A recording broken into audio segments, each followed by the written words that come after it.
संप्रदाय को वह नहीं होना चाहिए जो सबसे ज्यादा चाहता हो कि श्वेत वस्त्रधारी विराट और कुंवर जयेश अपनी लड़ाई जारी रखें। उपस्थित कई ताकतों में से जबकि जल तत्व संप्रदाय की ताकत काफी थी, यह पूरी तरह से नुकसान में था। यदि श्वेत वस्त्रधारी विराट और कुंवर जयेश मौत तक नहीं लड़ते तो मारुत के जल तत्व संप्रदाय के पास इस षष्ठम विपत्ति लोक के विशेषज्ञ द्वारा छोड़े गए अवसर को प्राप्त करने का बहुत कम मौका होता। लेकिन अब जल तत्व संप्रदाय के लोग वास्तव में श्वेत वस्त्रधारी विराट और कुंवर जयेश को मौजूदा गतिरोध को तोड़ने में मदद करने के लिए पहल कर रहे थे, जिसने सभी को हैरान कर दिया। जब मारुत ने लावण्या के शब्द सुने तो उसका चेहरा तुरंत काला पड़ गया। लावण्या, तुम क्या करना चाहती हो? मारुत मुड़ा और लावण्या की ओर देखा। उसका चेहरा बेहद उदास था। हालांकि लावण्या ने उसकी भयानक निगाहों और बेहद उदास भावों को नजरअंदाज कर दिया। उसने शुरू से ही मारुत को कभी गंभीरता से नहीं लिया था। मारुत और श्वेत वस्त्रधारी विराट के बीच टकराव देखने के बाद से मारुत उसकी नजर में एक मृत व्यक्ति से अलग नहीं था। विराट कितना भयानक था, यह बात उससे बेहतर कोई नहीं जानता था। इस जगह पर अगर मारुत समझदार होता और जल्दी ही तेजस पर्वत छोड़ देता तो उसके पास अभी भी जीवित रहने का मौका हो सकता था। लेकिन मारुत इस अंधेरे रास्ते पर आगे बढ़ता रहा और उसका भाग्य मूल रूप से तय हो गया था। यह अत्यधिक असंभाव्य था कि मारुत तेजस पर्वत छोड़ने में सक्षम होगा, तो उसे उसके रवैये की परवाह क्यों करनी चाहिए। लावण्या हल्के कदमों से चली। उसकी आकृति थोड़ी डगमगाई और तुरंत श्वेत वस्त्रधारी विराट के पास प्रकट हुई। उसकी कोमल पानी जैसी आंखों ने विराट की ओर देखा और वह मनमोहक ढंग से मुस्कुराई। विराट, मुझे लगता है कि उस बहन का सुझाव बहुत अच्छा था, तुमने इसे स्वीकार क्यों नहीं किया? लावण्या के पूरी तरह से नजरअंदाज करने वाले रवैये को देखकर मारुत का चेहरा बेहद बदसूरत हो गया। भुवन, तुम्हारी यह दासी क्या कर रही है? मारुत मुड़ा, भुवन की ओर देखा और ठंडे स्वर में पूछा। लावण्या हमेशा से समझदार रही है, ऐसा करने के पीछे उसके अपने कारण होंगे। मारुत का सवाल सुनकर भुवन केवल एक अस्पष्ट उत्तर ही दे सका। वह लावण्या जो करना चाहती थी उसमें दखल देने की हिम्मत कैसे कर सकता था? आपको पता होना चाहिए कि लावण्या उसकी दासी नहीं बल्कि उसकी मालकिन थी। उसकी जान पूरी तरह से लावण्या के हाथ में थी। लावण्या उसे सिर्फ एक विचार से मार सकती थी। हम्फ, कितनी चतुर! यह खत्म होने के बाद जितनी जल्दी हो सके इस दासी से छुटकारा पाओ। जो नौकर अपने आकाओं की बात नहीं मानते और अपने मन की करते हैं वे अस्वीकार्य हैं। मारुत ने उपहास किया। जी जी, जूनियर भाई वरिष्ठ भाई मारुत के आदेशों का पालन करेगा। मारुत के शब्द सुनकर भुवन असहाय महसूस कर रहा था और केवल एक काम चलाऊ उत्तर ही दे सका। अब वह क्या कर सकता था? वह लावण्या को नाराज नहीं कर सकता था और वह मारुत को भी नाराज नहीं कर सकता था। अगर उसने मारुत को गुस्सा दिलाया तो उसका अंत अच्छा नहीं होगा। भुवन बहुत अच्छी तरह जानता था कि उसका वरिष्ठ भाई कितना क्रूर था। अगर वे जल तत्व संप्रदाय में होते तो उसके पास कुछ आपत्तियां हो सकती थीं, लेकिन इस एकांत तेजस पर्वत में एक बार जब वह उसे गुस्सा दिला देता है तो मारुत उस पर कभी भी हमला कर सकता था। इसलिए भुवन अब भी के लिए केवल उसे शांत कर सकता था और इस तत्काल संकट से पार पा सकता था। लावण्या, तुम क्या चाहती हो? अपने सामने आकर्षक लावण्या को देखते हुए श्वेत वस्त्रधारी विराट ने उदासीनता से पूछा। उसे इस महिला के लिए कोई पसंद महसूस नहीं हुई। हालांकि वह अस्थायी रूप से लावण्या के खिलाफ कार्रवाई करने में असमर्थ था, क्योंकि उसने रक्त संधि पर हस्ताक्षर किए थे। इसका मतलब यह नहीं था कि वह उसके अतीत को भूल गया था। भले ही उनके व्यक्तिगत मनमुटाव को नजरअंदाज कर दिया जाए, वह और लावण्या पक्के दुश्मन होने के लिए नियत थे। यह महिला लावण्या दुष्ट और पापी थी, अपने लक्ष्यों को प्राप्त करने में क्रूर थी। जब उसने शक्ति सिंधु महाद्वीप पर रक्तजीवी कबीले का पक्ष लिया था तो उसके हाथों अनगिनत निर्दोषों की जान चली गई थी। इसीलिए विराट को न केवल लावण्या के लिए कोई पसंद महसूस नहीं हुई, बल्कि वह उससे घोर घृणा करता था। लावण्या अपनी खूबसूरत आंखों से बहुत देर तक श्वेत वस्त्रधारी विराट को घूरती रही और अंत में वह उसके रवैये से पूरी तरह बेपरवाह होकर मनमोहक ढंग से मुस्कुराई। उसने श्वेत वस्त्रधारी विराट के सवाल का जवाब नहीं दिया, बल्कि दूर खड़े कुंवर जयेश की ओर मुड़ी और कहा, युवा मास्टर जयेश, आप और युवा मास्टर विराट अभी के लिए लड़ना क्यों नहीं बंद कर देते? आइए पहले इस षष्ठम विपत्ति लोक के विशेषज्ञ की गुफा को खोलने के लिए हाथ मिलाएं। जब हम इस षष्ठम विपत्ति लोक के विशेषज्ञ की गुफा के खंडहरों का पता लगा लेंगे, यदि आप अपनी प्रतियोगिता जारी रखना चाहते हैं तो बहुत देर नहीं होगी। हा, चूंकि दोनों सुंदरियां ऐसा कह रही हैं तो मैं आप दोनों का मान रखूंगा और उसे अभी के लिए जाने दूंगा। लावण्या के शब्द सुनकर कुंवर जयेश जोर से हंसा। श्वेत वस्त्रधारी विराट की असली ताकत को न जानते हुए उसने जल्दबाजी में काम करने की हिम्मत नहीं की, लेकिन इस गतिरोध को जारी रखना कोई अच्छा विचार नहीं था। आखिरकार यहां आने का उसका सबसे महत्वपूर्ण उद्देश्य षष्ठम विपत्ति लोक के विशेषज्ञ की गुफा के खंडहरों के भीतर खजाने और अवसर प्राप्त करना था। हालांकि उसकी हैसियत और गर्व को देखते हुए वह स्वेच्छा से झुक नहीं सकता था और हार नहीं मान सकता था। अब अप्सरा शीतला और लावण्या को उसे समझाने के लिए आगे आते देख उसने पीछे हटने का अवसर लिया। यह कहने के बाद कुंवर जयेश षष्ठम विपत्ति लोक के विशेषज्ञ की गुफा के खंडहरों के द्वार पर गया, अपने महापरशु को लहराते हुए और उसे दो विशाल पत्थर के दरवाजों की ओर दे मारा। इसके बाद एक कान फोड़ देने वाली गर्जना हुई। पत्थर के दरवाजों से टकराने वाले भयानक बल के साथ कुंवर जयेश के एक ही प्रहार से दोनों विशाल दरवाजे टूट गए। गुफा के दरवाजे तोड़ने के बाद कुंवर जयेश ने बाकी सभी को नजरअंदाज किया और गुफा में चला गया। बेशक हालांकि बाहर से वह लापरवाह लग रहा था, वह श्वेत वस्त्रधारी विराट से बेहद सावधान रहा, उसे अचानक हमला करने से रोकता रहा। सौभाग्य से ऐसा लगा कि श्वेत वस्त्रधारी विराट ने अप्सरा शीतला और लावण्या के शब्दों पर ध्यान दिया था और उस पर हमला नहीं किया। गुफा में उसके सुचारू प्रवेश को देखकर कुंवर जयेश ने गुप्त रूप से राहत की सांस ली, जबकि साथ ही खुशी की लहर भी महसूस की। चलो चलें, ये देखकर मारुत ने ठंडेपन से अपना हाथ हिलाया। इसके साथ ही वह कुंवर जयेश के ठीक पीछे गुफा में चला गया। मारुत को इस बात पर बहुत गुस्सा आ रहा था कि कुंवर जयेश और श्वेत वस्त्रधारी विराट ने वास्तव में अप्सरा शीतला और लावण्या की बात सुनी और अस्थायी रूप से सुलह कर ली। वह लावण्या को एक ही वार से मार डालने के अलावा और कुछ नहीं चाहता था। दुर्भाग्य से लावण्या श्वेत वस्त्रधारी विराट के बगल में खड़ी थी और उसने जल्दबाजी में काम करने की हिम्मत नहीं की। ऐसा न हो कि श्वेत वस्त्रधारी विराट इसे उकसावे के रूप में ले और जवाबी कार्रवाई करे। यहां तक कि कुंवर जयेश ने भी श्वेत वस्त्रधारी विराट की तीखी धार का आसानी से सामना करने की हिम्मत नहीं की और अस्थायी रूप से पीछे हटना चुना। वह भला इतनी मूर्खतापूर्ण बात कैसे कर सकता था? अगर वह श्वेत वस्त्रधारी विराट से लड़ने लगा तो क्या वह दूसरों को फायदा नहीं पहुंचा रहा होगा? अब जबकि इस षष्ठम विपत्ति लोक के विशेषज्ञ की गुफा के द्वार खुल गए हैं, अभी सबसे महत्वपूर्ण बात अंदर प्रवेश करना और अवसरों और खजाने पर कब्जा करना है। बाकी सब इंतजार कर सकता है। जहां तक लावण्या से निपटने की बात है, उसे कोई जल्दी नहीं है। उस चुड़ैल से वह जल तत्व संप्रदाय में लौटने के बाद निपट सकता है। मारुत को गुफा में प्रवेश करते देख जल तत्व संप्रदाय के अन्य योद्धाओं के साथ साथ योगेंद्र और सूर्य प्रकाश संप्रदाय के अन्य योद्धाओं ने भी जल्दी से उसके पीछे अंदर प्रवेश किया। दिग्विजय और अन्य महालौह संप्रदाय के योद्धा भी उड़कर आए और गुफा में घुस गए। अप्सरा शीतला ने श्वेत वस्त्रधारी विराट की ओर देखा, फिर उसके बगल में खड़ी लावण्या की ओर देखा और उसे नाराजगी की एक लहर महसूस हुई। वह चुड़ैल, उसे अंततः श्वेत वस्त्रधारी विराट के साथ अपने संबंधों को सुधारने का एक दुर्लभ अवसर मिला था, लेकिन इस चुड़ैल ने उसे बीच में ही रोक लिया। अब उसके लिए स्पष्ट रूप से उसके फिर से करीब जाना असंभव था। अब उसने श्वेत वस्त्रधारी विराट और श्वेत हिम संप्रदाय जैसे साथियों को खो दिया था और कुंवर जयेश के माध्यम से सामाजिक सीढ़ी चढ़ने का प्रबंधन नहीं किया था। उपस्थित सभी ताकतों में से उसकी सप्त स्वर मंडप की टीम वास्तव में सबसे कमजोर थी। अपनी सीमित शक्ति के साथ इतने शक्तिशाली लोगों के बीच कोई लाभ प्राप्त करना उनके लिए बहुत मुश्किल होगा। लेकिन यहां तक आ जाने के बाद अप्सरा शीतला वापस जाने के लिए बिल्कुल भी तैयार नहीं थी। इसके अलावा श्वेत वस्त्रधारी विराट और श्वेत हिम संप्रदाय की शक्ति के बिना सप्त स्वर मंडप के योद्धाओं के साथ तेजस पर्वत पर वापस लौटना कोई आसान काम नहीं होगा। काफी सोच विचार के बाद अप्सरा शीतला ने दांत पीसे और सप्त स्वर मंडप के योद्धाओं को गुफा में ले गई। उसके पास अब अपनी पूरी ताकत से लड़ने के अलावा कोई विकल्प नहीं था। एक पूर्ण पैमाने पर हमला उसे आशा की एक किरण प्रदान करता था, लेकिन पीछे हटने से वापस रास्ते में मरने का बहुत खतरा था। इस पल अप्सरा शीतला को बहुत पछतावा हो रहा था। अगर उसे पता होता कि श्वेत वस्त्रधारी विराट इतना शक्तिशाली था और उसके पास इतने सारे ट्रम्प कार्ड थे, तो उसे चंद्रिका की तरह मजबूती से उसके साथ खड़ा होना चाहिए था। अगर उसने ऐसा किया होता तो वह निश्चित रूप से चंद्रिका की तरह ही श्वेत वस्त्रधारी विराट की दोस्ती जीत लेती। लेकिन दुर्भाग्य से उसके जैसी महिला जो स्वार्थ से इतनी आसानी से प्रभावित हो जाती है, खतरे और खतरे की परीक्षा का सामना नहीं कर सकती। चाहे कितनी भी योजना हो या कितनी भी अच्छी तरह से प्रच्छन्न हो, यह केवल कुछ समय के लिए उसके असली स्वरूप को छुपा सकता है। जब वास्तव में किसी परीक्षा का सामना करना पड़ता है तो उसका असली स्वरूप सामने आ जाएगा। केवल वास्तविक ईमानदारी ही तूफानों और परीक्षणों का सामना कर सकती है। जब चंद्रिका ने श्वेत वस्त्रधारी विराट से संपर्क किया था, हालांकि शुरू में उसके अन्य उद्देश्य थे, लेकिन उसके प्रति उसका व्यवहार विशुद्ध रूप से योजनाबद्ध या शोषक नहीं था। वह वास्तव में उसका सम्मान करती थी। इसके अलावा हालांकि चंद्रिका कभी कभी कुछ छोटी मोटी चालें चलती थीं, उसने कभी भी अपनी धार्मिकता की भावना नहीं खोई। यह ठीक इसलिए था क्योंकि चंद्रिका ने अभी भी उन सिद्धांतों को बनाए रखा था जिन्हें एक धर्मी योद्धा को बनाए रखना चाहिए, कि वह उस जीवन और मृत्यु की स्थिति में वह विकल्प चुनने में सक्षम थी। विराट, हम अस्थायी रूप से सहयोग कैसे करें? लावण्या ने अपनी खूबसूरत आंखों से श्वेत वस्त्रधारी विराट की ओर देखा और मुस्कुराते हुए कहा। इस अवसर पर उसके आगे आने का कारण श्वेत वस्त्रधारी विराट के साथ सहयोग खोजना था। तेजस पर्वत की इस यात्रा के दौरान उसने पहले ही कुछ गलत महसूस कर लिया था। अगर मारुत को मानचित्र संयोग से मिल गया तो दूसरों को यह कैसे मिला? अगर इतने सारे लोगों को मानचित्र संयोग से मिल गया तो यह बहुत बड़ा संयोग है। एक साथ बहुत सारे संयोगों को संयोग नहीं माना जा सकता। यह जानबूझकर होना चाहिए। कोई नहीं जानता कि इस षष्ठम विपत्ति लोक के विशेषज्ञ की गुफा में क्या छिपा है। लावण्या अब पीछे हटना और एक बड़े भाग्य के लिए इस अवसर को छोड़ना नहीं चाहती है। इसलिए इस तरह के अज्ञात खतरों का सामना करते हुए उसे स्वाभाविक रूप से एक मजबूत समर्थक की आवश्यकता है। जबकि मारुत मजबूत है, लावण्या की नजर में वह पर्याप्त नहीं है। इसके अलावा मारुत बहुत उज्ज्वल नहीं है और कुछ पहलुओं में वह भुवन से भी कमतर है। ऐसे अज्ञात खतरों का सामना करते हुए मारुत स्पष्ट रूप से अविश्वसनीय है। सभी के बीच श्वेत वस्त्रधारी विराट का अनुसरण करना निस्संदेह सबसे सुरक्षित विकल्प है। उसने और विराट ने एक रक्त संधि पर हस्ताक्षर किए हैं, जिसमें सहमति है कि विराट 100 साल तक उसे नुकसान नहीं पहुंचा सकता। अब 100 साल का समझौता समाप्त होने में बहुत दूर है और उसे इस बात की चिंता करने का कोई कारण नहीं है कि अगर वह विराट के साथ रहती है तो विराट उसे मार डालेगा। इसलिए विराट को चुनना निस्संदेह सबसे सही विकल्प है। जी नहीं, शुक्रिया, मुझे तुम्हारे साथ सहयोग करने में बिल्कुल कोई दिलचस्पी नहीं है। यह सुनकर श्वेत वस्त्रधारी विराट ने उसकी ओर देखा और शांति से कहा। अगर ऐसा नहीं होता कि रक्त संधि समाप्त नहीं हुई थी तो उसने लावण्या को बहुत पहले ही मार दिया होता, तो वह उसके साथ सहयोग क्यों करेगा? विराट, तुम इतने अलग थलग क्यों हो? विराट के दृढ़ अस्वीकार को सुनकर लावण्या बेपरवाह रही, अभी भी मुस्कुरा रही थी। अगर हम सेना में शामिल हो जाते हैं तो हम अपनी ताकत को बहुत बढ़ा सकते हैं। मुझे लगता है कि तुमने पहले ही षष्ठम विपत्ति लोक के विशेषज्ञ द्वारा छोड़ी गई इस गुफा की विचित्रता को देख लिया है। अगर हम सेना में शामिल हो जाते हैं तो क्या यह इन अज्ञात जोखिमों का विरोध करने की हमारी क्षमता में सुधार नहीं करेगा? यह जीत की स्थिति है तो क्यों नहीं? लावण्या, अपनी सांसें यहां बर्बाद मत करो। तुम चाहे कितनी भी वाक्पटुता से बोलो, मैं तुम पर विश्वास नहीं करूंगा। विराट ने भावहीन होकर कहा। वह उस समय लावण्या के प्रति पूरी तरह से समर्पित था। उसके लिए इतनी बड़ी कीमत चुकाई थी केवल उसके हृदयहीन कार्यों द्वारा धोखा खाने के लिए। वह उस पर दोबारा भरोसा कैसे कर सकता था? विराट, अगर तुम्हें मुझ पर विश्वास नहीं है तो हम एक रक्त संधि पर हस्ताक्षर कर सकते हैं। लावण्या ने विराट की ओर देखते हुए अपनी बात जारी रखी। भूल जाओ, श्वेत वस्त्रधारी विराट ने ठंडेपन से कहा। मैंने पहले ही कहा है कि मुझे तुम्हारे साथ सहयोग करने में कोई दिलचस्पी नहीं है, न ही तुम्हारे साथ रक्त संधि पर हस्ताक्षर करने में। जिस कारण से उसने लावण्या के साथ सहयोग करना चुना था और उस सदी पुरानी रक्त संधि पर हस्ताक्षर किए थे, वह केवल शक्ति सिंधु महाद्वीप पर छिपे हुए रक्तजीवियों को जल्द से जल्द खत्म करना था। लेकिन अब उसके पास लावण्या के साथ सहयोग जारी रखने का कोई कारण नहीं था। वह लावण्या के साथ सहयोग करने के बजाय षष्ठम विपत्ति लोक के विशेषज्ञ की गुफा में प्रशिक्षण के इस अवसर को छोड़ना पसंद करेगा। विराट का दृढ़ रवैया देखकर लावण्या खामोश हो गई। वह बहुत देर तक विराट को घूरती रही। अंततः गहरी सांस लेते हुए बोली, यह सच में अफसोस की बात है। ऐसा लग रहा था कि विराट सच में उसे घृणा करता था, बिना किसी स्नेह के। लावण्या ने आगे कोई जिद नहीं की, बल्कि एक तरफ चली गई और चुपचाप बैठ गई। उसने अपनी कमर के चारों ओर केवल कुछ लाल रिबन बांध रखे थे और जब वह बैठी तो उसकी स्कर्ट के नीचे की दरार तुरंत दिखाई देने लगी। उसकी पोशाक पहले से ही अविश्वसनीय रूप से आकर्षक थी और इस मोहक हरकत ने इसे और भी उत्तेजक बना दिया। श्वेत हिम संप्रदाय के कुछ पुरुष शिष्यों ने जब यह दृश्य देखा तो उन्हें अपना मुंह सूखता हुआ महसूस हुआ और उनका दिल जोरों से धड़कने लगा। हालांकि इस महिला और विराट के बीच अज्ञात रिश्ते को देखते हुए उन्होंने तुरंत मुंह फेर लिया। लावण्या को फिर से देखने की हिम्मत नहीं की। चंद्रिका और कुछ अन्य महिला शिष्यों ने यह देखकर मन ही मन उसे कोसा। यह औरत बिल्कुल बेशर्म है, उसने वास्तव में ऐसे कपड़े पहनने की हिम्मत की। साथ ही दांववादी युवा मास्टर विराट ने पहले ही कह दिया है कि वह आपके साथ सहयोग नहीं करेगा। आप अभी भी यहाँ क्या कर रही हैं? चंद्रिका ने लावण्या की ओर देखा और पूछे बिना नहीं रह सकी, तुम्हारा नाम चंद्रिका है? चंद्रिका की बात सुनकर लावण्या गुस्सा नहीं हुई। उसने चंद्रिका की ओर देखा और हल्की मुस्कान के साथ पूछा, बिल्कुल सही, मेरा नाम वास्तव में चंद्रिका है। चंद्रिका ने इनकार नहीं किया। मिस चंद्रिका, उसे जो करना है करने दो, आपको इसकी चिंता करने की जरूरत नहीं है। तभी श्वेत वस्त्रधारी विराट अचानक बोला, जिससे चंद्रिका और लावण्या को अपनी बातचीत जारी रखने से रोक दिया। लावण्या से इतने सालों तक लड़ने के बाद उससे बेहतर कोई भी उसके भयानक स्वभाव को नहीं जानता था।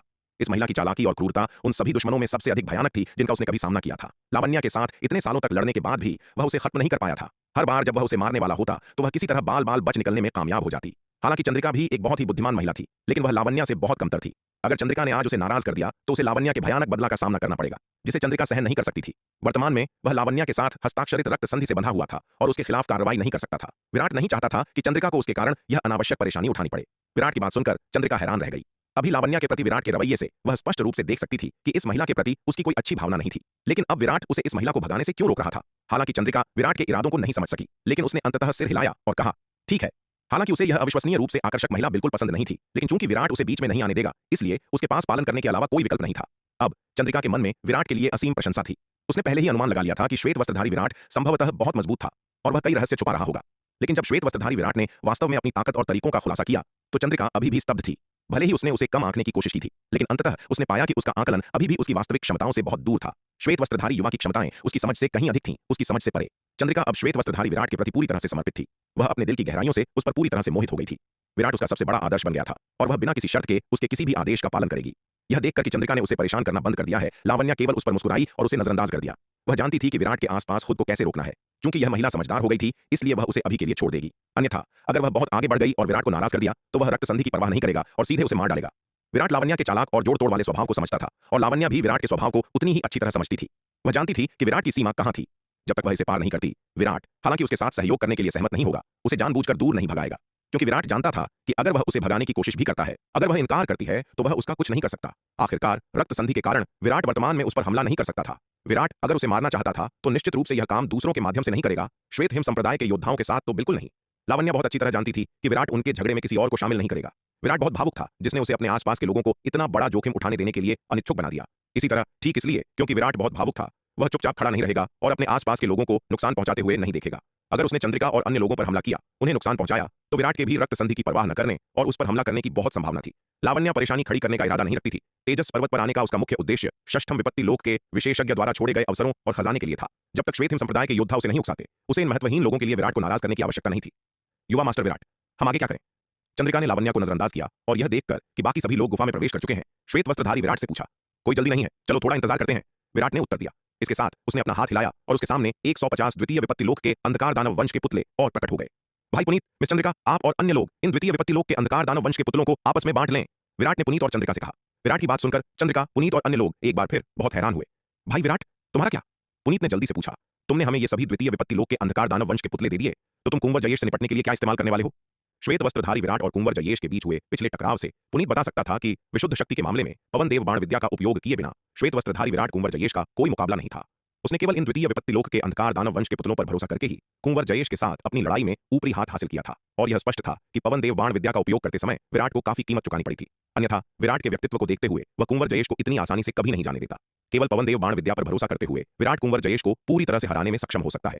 हालांकि कुंवर जयेश और अग्नितत्व संप्रदाय और महालौह संप्रदाय के योद्धाओं को हराने के बाद विराट ने अपने फायदे का दबाव नहीं डाला। इसका मतलब था कि विराट लगातार पवन देव बाण विद्या का उपयोग नहीं कर सकता था। इसके अलावा जब श्वेत वस्त्रधारी विराट उनकी ओर उड़ा, तो पुनीत, जो अपेक्षाकृत करीब था, यह देखकर हैरान था कि विराट का चेहरा कई छोटी मकड़ी के जाले जैसी दरारों से ढका हुआ था। इसलिए पुनीत ने पहले ही अनुमान लगा लिया था कि विराट ने इतनी शक्तिशाली तकनीकों को उजागर करने के लिए एक भारी कीमत चुकाई है। हालांकि कुंवर जयेश को शांत करने के लिए पुनीत, यह जानते हुए भी कि श्वेत वस्त्रधारी विराट की स्थिति असामान्य थी, कुछ भी प्रकट करने की हिम्मत नहीं की। वह जानता था कि उस स्थिति में यदि वह अपना आपा खो देता है और कुंवर जयेश को कुछ भी गलत लगता है, तो न केवल श्वेत वस्त्रधारी विराट पीड़ित होगा, बल्कि श्वेत हिम संप्रदाय के सभी लोग बर्बाद हो जाएंगे। हालांकि क्योंकि श्वेत वस्त्रधारी विराट के चेहरे पर दरारें केवल बहुत कम समय के लिए रहीं, असामान्यताओं को ध्यान में रखते हुए पुनीत के अलावा चंद्रिका सहित उपस्थित किसी और ने भी विराट के साथ कुछ भी गलत नहीं देखा और श्वेत वस्त्रधारी विराट द्वारा नव जीवन संजीवनी गोली लेने के बाद उसकी सतही चोटें जल्दी से सामान्य हो गईं। यहां तक कि जब लावण्या आई तो उसने भी कुछ भी असामान्य नहीं देखा। अब श्वेत वस्त्रधारी विराट को उन्हें इतने सारे द्वितीय विपत्ति लोक के अंधकार दानव वंश के पुतलों को वितरित करते हुए देखकर पुनीत अपनी चिंताओं को व्यक्त किए बिना नहीं रह सका।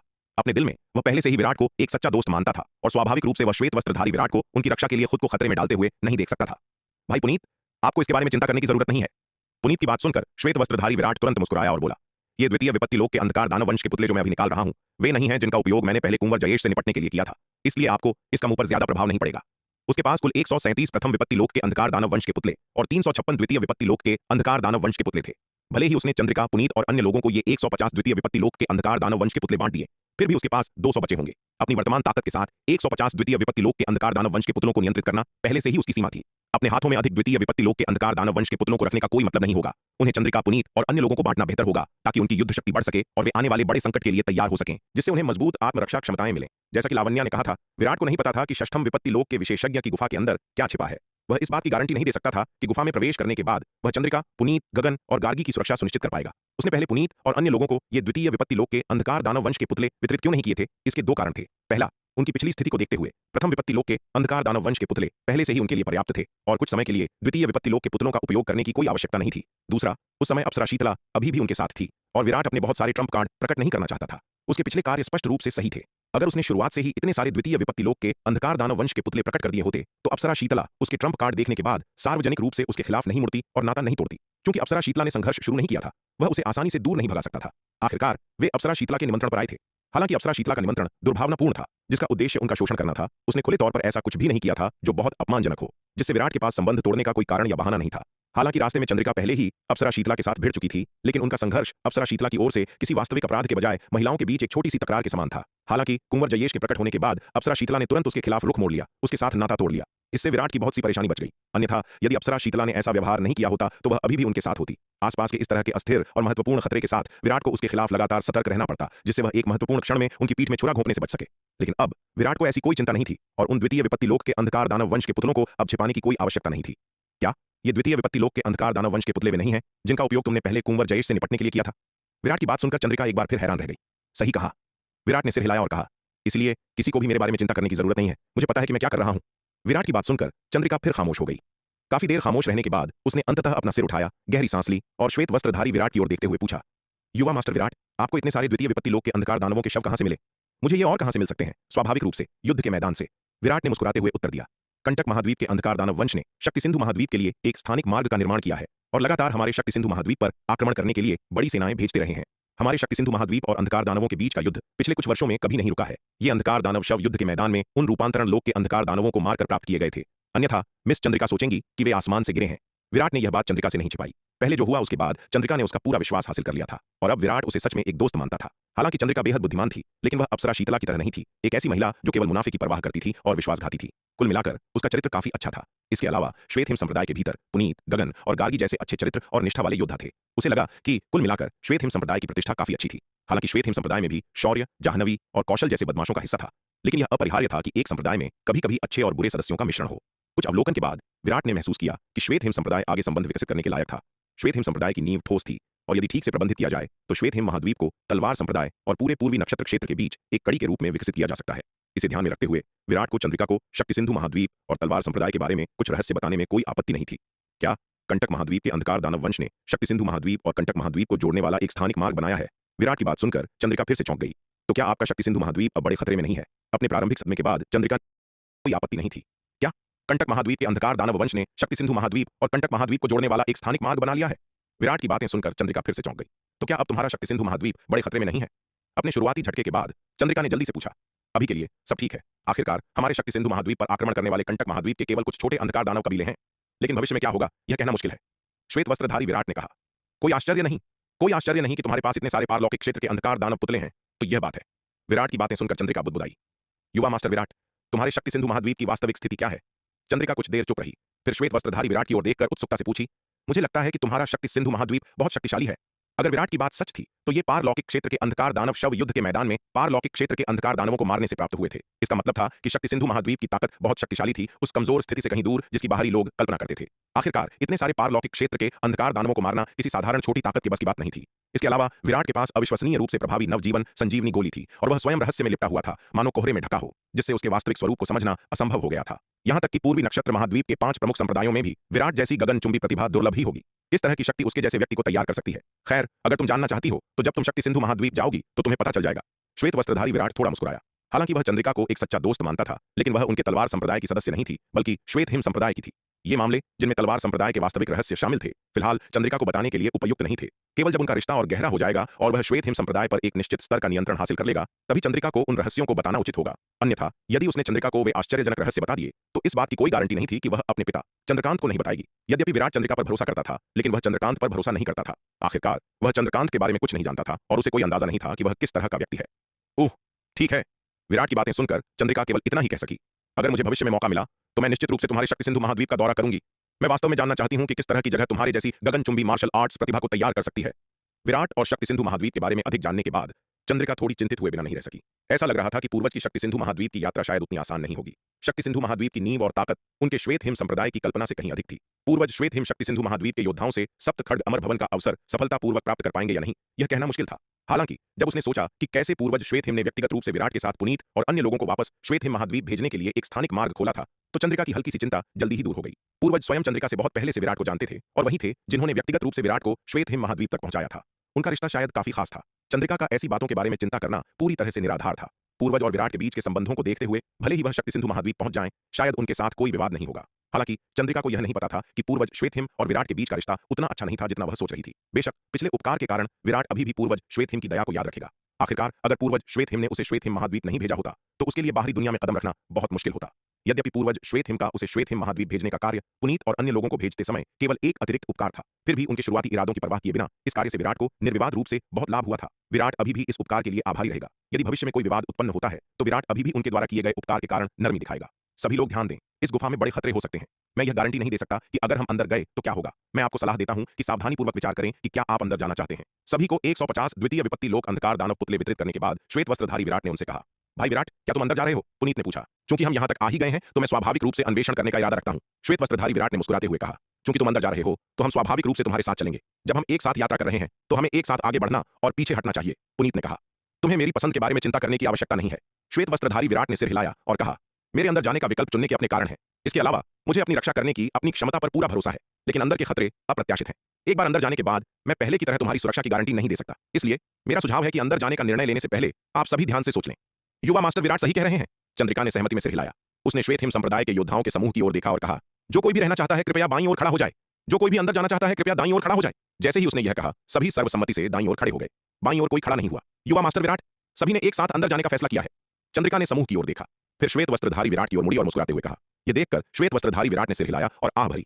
अगर ऐसी बात है तो चलो चलते हैं। वह पहले ही बहुत कुछ कह चुका था। चूंकि उन्होंने फिर भी यही विकल्प चुना था, इसलिए वह कुछ नहीं कर सकता था। आखिरकार वह श्वेत हिम संप्रदाय के योद्धाओं को बाहर रहने के लिए मजबूर नहीं कर सकता था अगर वे नहीं चाहते थे। तुरंत श्वेत वस्त्रधारी विराट गुफा की ओर बढ़ा। कुछ देर आराम करने के बाद उसकी चोटें लगभग 50 से 60% तक ठीक हो गई थीं। हालांकि उसकी चोटें पूरी तरह से ठीक नहीं हुई थीं, लेकिन विराट और देर नहीं करना चाहता था। नवजीवन संजीवनी गोली बहुत गुणकारी थी और समय के साथ उसकी चोटें धीरे धीरे ठीक हो जाएंगी। विराट को लगा कि इस षष्ठम विपत्ति लोक के विशेषज्ञ की गुफा का अन्वेषण करना कोई ऐसा काम नहीं होगा जिसे कुछ ही समय में पूरा किया जा सके, और इस प्रक्रिया में उसकी चोटों को ठीक होने के लिए पर्याप्त समय मिल जाएगा। श्वेत वस्त्रधारी विराट की हरकतों को देखकर सभी ने जल्दी से उसका अनुसरण किया। इस क्षण लावण्या, जो एक तरफ बैठी थी, वह भी जमीन से उठी और गुफा की ओर जाने वाले समूह के पीछे पीछे चल दी। हालांकि विराट ने सहयोग करने के उसके सुझाव को खारिज कर दिया था, फिर भी उसने उसके पक्ष में रहने का फैसला किया। किसी भी स्थिति में रक्त संधि के कारण विराट उस पर हमला नहीं कर सकता था। श्वेत वस्त्रधारी विराट का अनुसरण करना निस्संदेह सबसे सही विकल्प था, जो जल तत्व संप्रदाय के उन मूर्खों का अनुसरण करने से कहीं अधिक सुरक्षित था। अग्नितत्व महाद्वीप, अग्नितत्व संप्रदाय।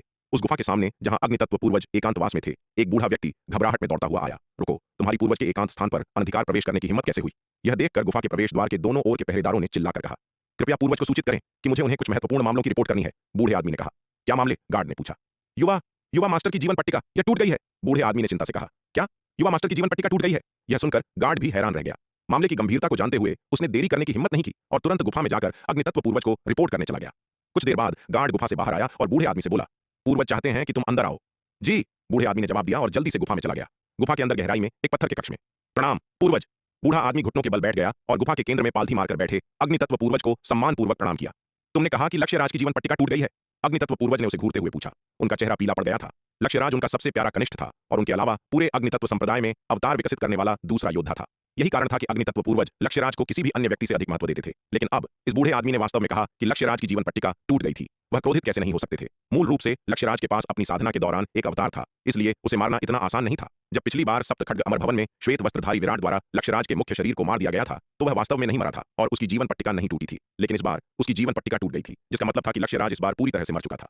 हाँ, युवा मास्टर के अलावा इस बार युवा मास्टर के साथ गए अधिकांश योद्धा भी मारे गए, बूढ़े आदमी ने हकलाते हुए कहा। बूढ़े आदमी की बातें सुनकर अग्नितत्व पूर्वज और भी क्रोधित हो गए। उन दो बूढ़े कमीनों एल्डर गजेंद्र और एल्डर क्षितिज का क्या हुआ? क्या वे मर गए हैं?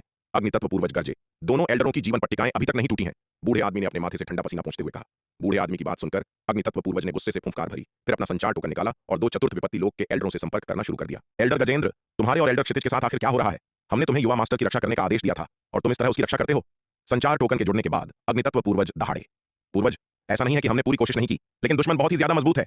संचार टोकन के माध्यम से चतुर्थ विपत्ति लोक के एल्डर गजेंद्र की आवाज आई। यहां तक कि महारक्तिम किला के कुंवर जयेश भी उसका कुछ नहीं बिगाड़ सके। हमारी तो बात ही छोड़िए।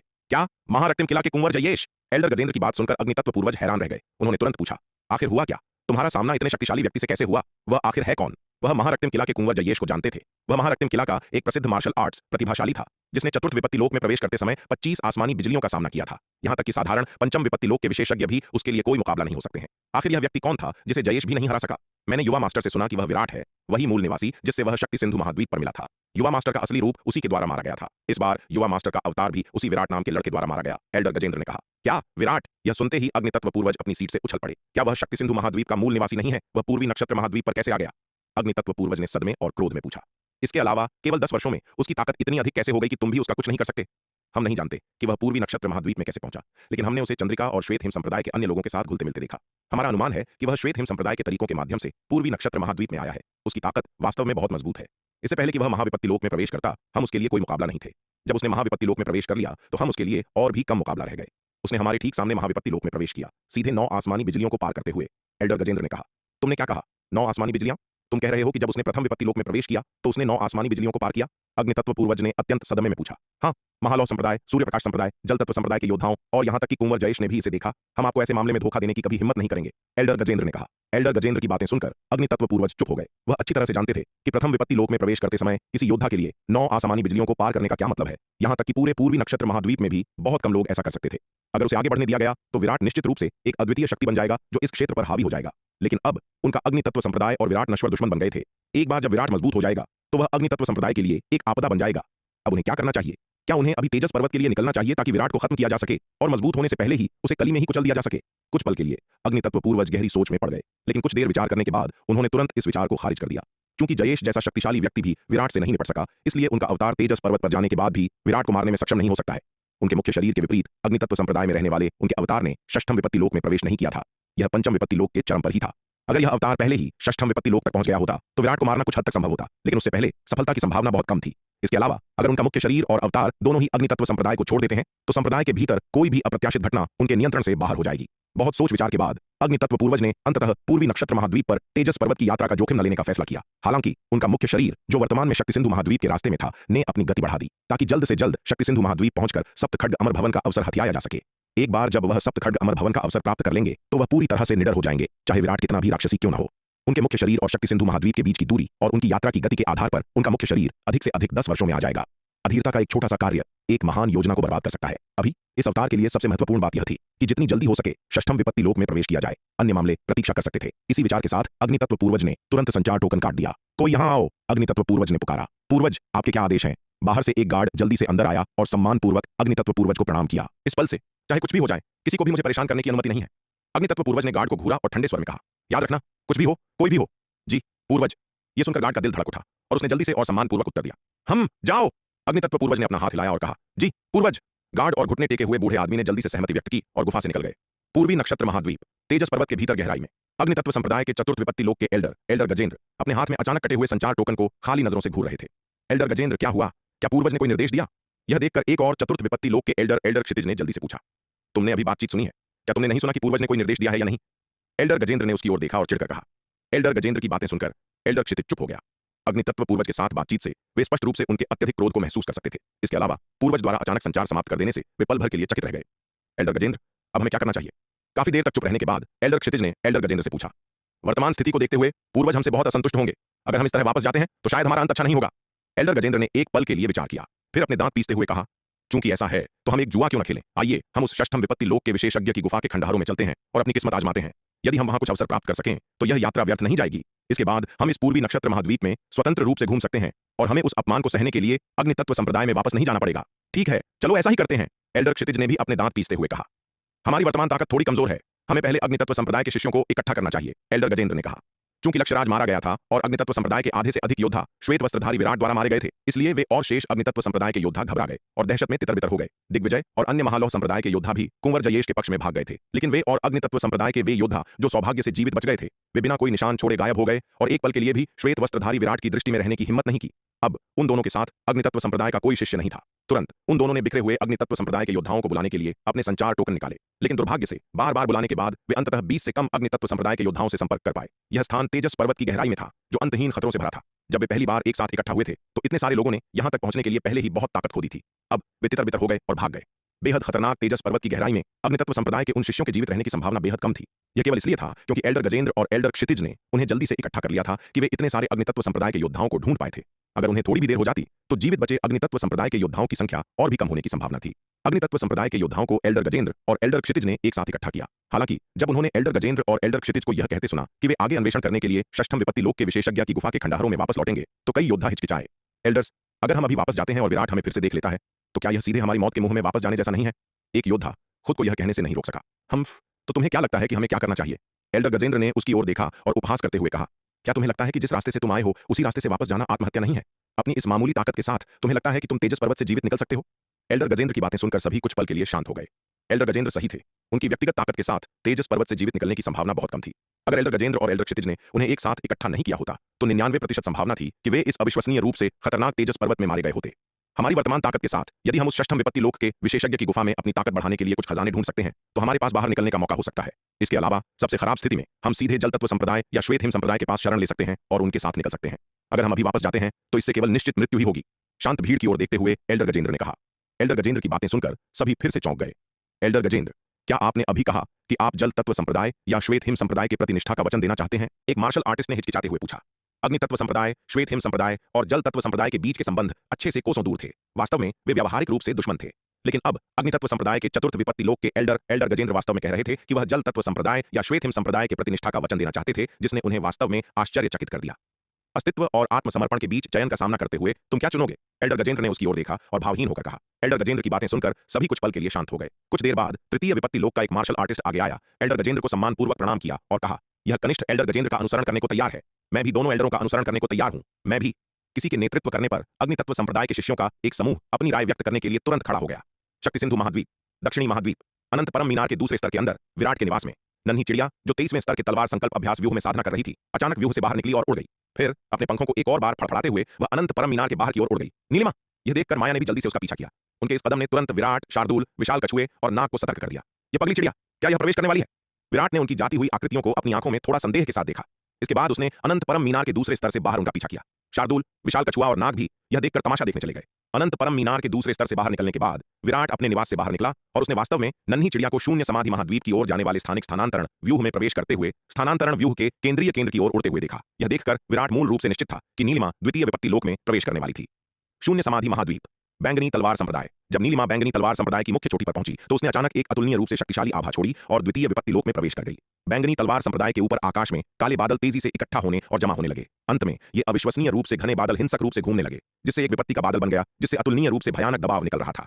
नीलिमा के प्रवेश की खबर तेजी से फैली और बड़ी संख्या में योद्धा खबर सुनने के बाद इसे देखने के लिए दौड़ पड़े। अब जैसे जैसे तलवार संप्रदाय में अधिक से अधिक योद्धा महाविपत्ति लोक में प्रवेश कर रहे थे, लोग अब महाविपत्ति लोक में प्रवेश करने वाले योद्धाओं के बारे में उतने उत्सुक नहीं थे जितने वे शुरुआत में थे, बल्कि महसूस करते थे कि यह काफी आम था। साधारण योद्धाओं के प्रवेश ने शायद ही कभी करीबी दोस्तों के अलावा किसी का ध्यान आकर्षित किया हो, लेकिन नीलिमा कोई साधारण योद्धा नहीं थी। वह शार्दूल, विशाल कछुआ, माया, आयु, चंपा और अन्य लोगों के साथ तलवार संप्रदाय के भीतर सभी असाधारण रूप से प्रतिभाशाली व्यक्ति थे। ऐसी उत्कृष्ट प्रतिभा वाले योद्धाओं के प्रवेश ने अभी भी काफी ध्यान आकर्षित किया, क्योंकि उनकी विपत्तियां हमेशा शानदार और मनमोहक होती थीं।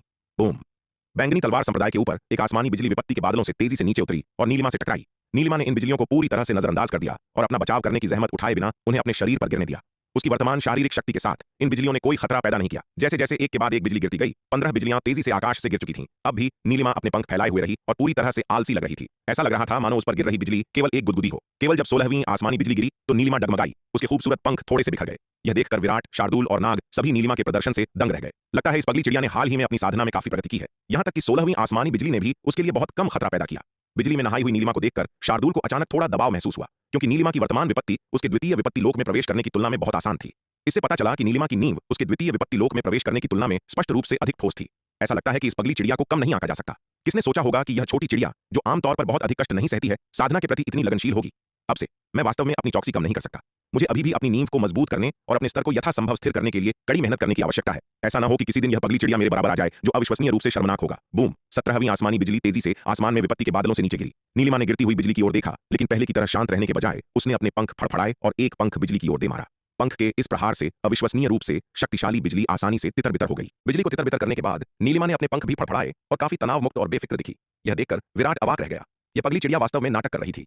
विराट को अचानक लगा कि इस पगली चिड़िया का व्यवहार काफी चिढ़ाने वाला था। विराट, क्या तुम्हें नहीं लगता कि यह पगली चिड़िया सच में पिटने का काम कर रही है? विराट के पास मंडराते हुए नीले वस्त्रों वाले लड़के ने अपनी भुजाएं पार करते हुए दूर अपनी विपत्ति से गुजर रही नन्ही चिड़िया को तिरछी आंखों से देखा। मुझे लगता है कि तुम ही हो जो पिटने का काम कर रहे हो। विराट ने उसकी ओर देखा और कहा, इस आदमी में वास्तव में उसे एक पगली चिड़िया कहने की हिम्मत है। उसे बिल्कुल भी आत्म जागरूकता नहीं है। क्या उसे नहीं पता कि वह अपने अहंकारी घमंडी व्यवहार के साथ कितनी मार खाने का हकदार है? विराट की बातें सुनकर नीले कपड़ों वाला लड़का सुन्न हो गया और उसे निराशा की लहर महसूस हुई। उसने सच में गलत इंसान से पूछ लिया था। वह विराट से ऐसा सवाल कैसे पूछ सकता है? क्या उसे नहीं पता था कि यह आदमी किस तरह का इंसान है? हालांकि यद्यपि नीले वस्त्रों वाला लड़का विराट की बातों से काफी चकित था, लेकिन उसने पलटकर जवाब देने की हिम्मत नहीं की। आखिरकार जब से उसने अनंत परम मीनार के दूसरे स्तर में नागदंत चावल और औषधीय खेतों का सारा प्रबंधन छोटी बच्ची आभा और रिया पर थोप दिया था, तब से विराट उससे बेहद खफा था। अगर उसने सच में विराट को गुस्सा दिला दिया तो विराट सच में उसे पीट सकता है। बूम! बैंगनी तलवार संप्रदाय के ऊपर 18वीं आसमानी बिजली विपत्ति के बादलों से नीचे उतरी और नीलिमा से टकराई। नीलिमा ने बिजली की ओर देखा, अपनी चोंच खोली और नीली ज्वाला की एक धारा उगली जो बिजली से सीधे टकराई। बिजली और आग के टकराव से कान फोड़ देने वाली गर्जना हुई। भयानक अवशिष्ट ऊर्जा सुनामी की तरह चारों ओर बाहर की ओर बह गई। दूर से देखने वाले भी इस भयानक शक्ति से प्रभावित हुए। कुछ कमजोर योद्धा अपना संतुलन खो बैठे और शॉक वेव की वजह से पीछे की ओर उड़ गए। 18वीं आसमानी बिजली गिरने के बाद आसमान में मौजूद विपत्ति के बादल धीरे धीरे छूटने लगे। इन 18 बिजलियों से बच निकलने के बाद भी नीलिमा पूरी तरह से सुरक्षित रही। ऐसा लग रहा था मानो यह कोई मामूली बात हो जिसमें बिल्कुल भी प्रयास की आवश्यकता न हो। इसके अलावा इस क्षण नीलिमा ने शार्दूल की ओर देखा। उसका चेहरा उकसावे से भरा था। इतना ही काफी नहीं था। अगले ही पल नीलिमा एक पंख के साथ सीधे शार्दूल के पास उड़ गई और अहंकार से बोली, मूर्ख बाघ, क्या तुम्हें हमारा पिछला समझौता याद है? यह युवा महिला अब तुमसे लड़ने जा रही है। द्वितीय विपत्ति लोक में प्रवेश करने के बाद नीलिमा आत्मविश्वास से भरी हुई थी। उसने शार्दूल के प्रवेश को देखा था और इस बार उसके द्वितीय विपत्ति लोक में प्रवेश करने में न केवल शार्दूल के समान ही आसमानी बिजली का सामना करना शामिल था, 18 आसमानी बिजलियां, बल्कि उसने उन्हें शार्दूल की तुलना में बहुत आसानी से पार कर लिया था। इसलिए नीलिमा का मानना था कि उसकी वर्तमान ताकत शार्दूल से कम नहीं थी। शायद यह शार्दूल से भी आगे निकल गई हो। पगली चिड़िया, क्या तुम वाकई अभी मुझे चुनौती देना चाहती हो? शार्दूल ने अपना प्यारा सिर झुकाया, नीलिमा की ओर देखा और दबी हुई आवाज में बोला, यह पगली चिड़िया द्वितीय विपत्ति लोक में प्रवेश करने के बाद अविश्वसनीय रूप से आश्वस्त हो गई है। ये इतनी अहंकारी है कि इसने आत्म जागरूकता की सारी भावना खो दी है। ये वास्तव में सोचती है कि इसका प्रवेश इसे मुझे चुनौती देने के योग्य बनाता है। क्या मूर्ख बाघ, क्या तुम डर रहे हो? मेरी चुनौती स्वीकार करने की हिम्मत नहीं है? नीलिमा ने कृपालुता से कहा। पगली चिड़िया, तुम क्या कह रही हो? मैं बाघ तुम्हारी चुनौती स्वीकार करने की हिम्मत नहीं करूंगा। शार्दूल बड़बड़ाया, मुझे बस डर है कि तुम बहुत बुरी तरह हारोगी और बाद में रोगी। हम मूर्ख बाघ, कितनी बड़ी बात है। नीलिमा ने उपहास किया, कौन जानता है कि बाद में कौन रोएगा? क्योंकि तुम मार खाने की जिद कर रही हो तो आ जाओ। शार्दूल ने उसकी ओर देखते हुए कहा। फिर वह चमका और स्वर्ग की ओर उड़ गया। नीलिमा ने तुरंत अपने पंख फड़फड़ाते हुए उसका पीछा किया। यह देखकर विराट अपना सिर हिलाने से खुद को नहीं रोक सका।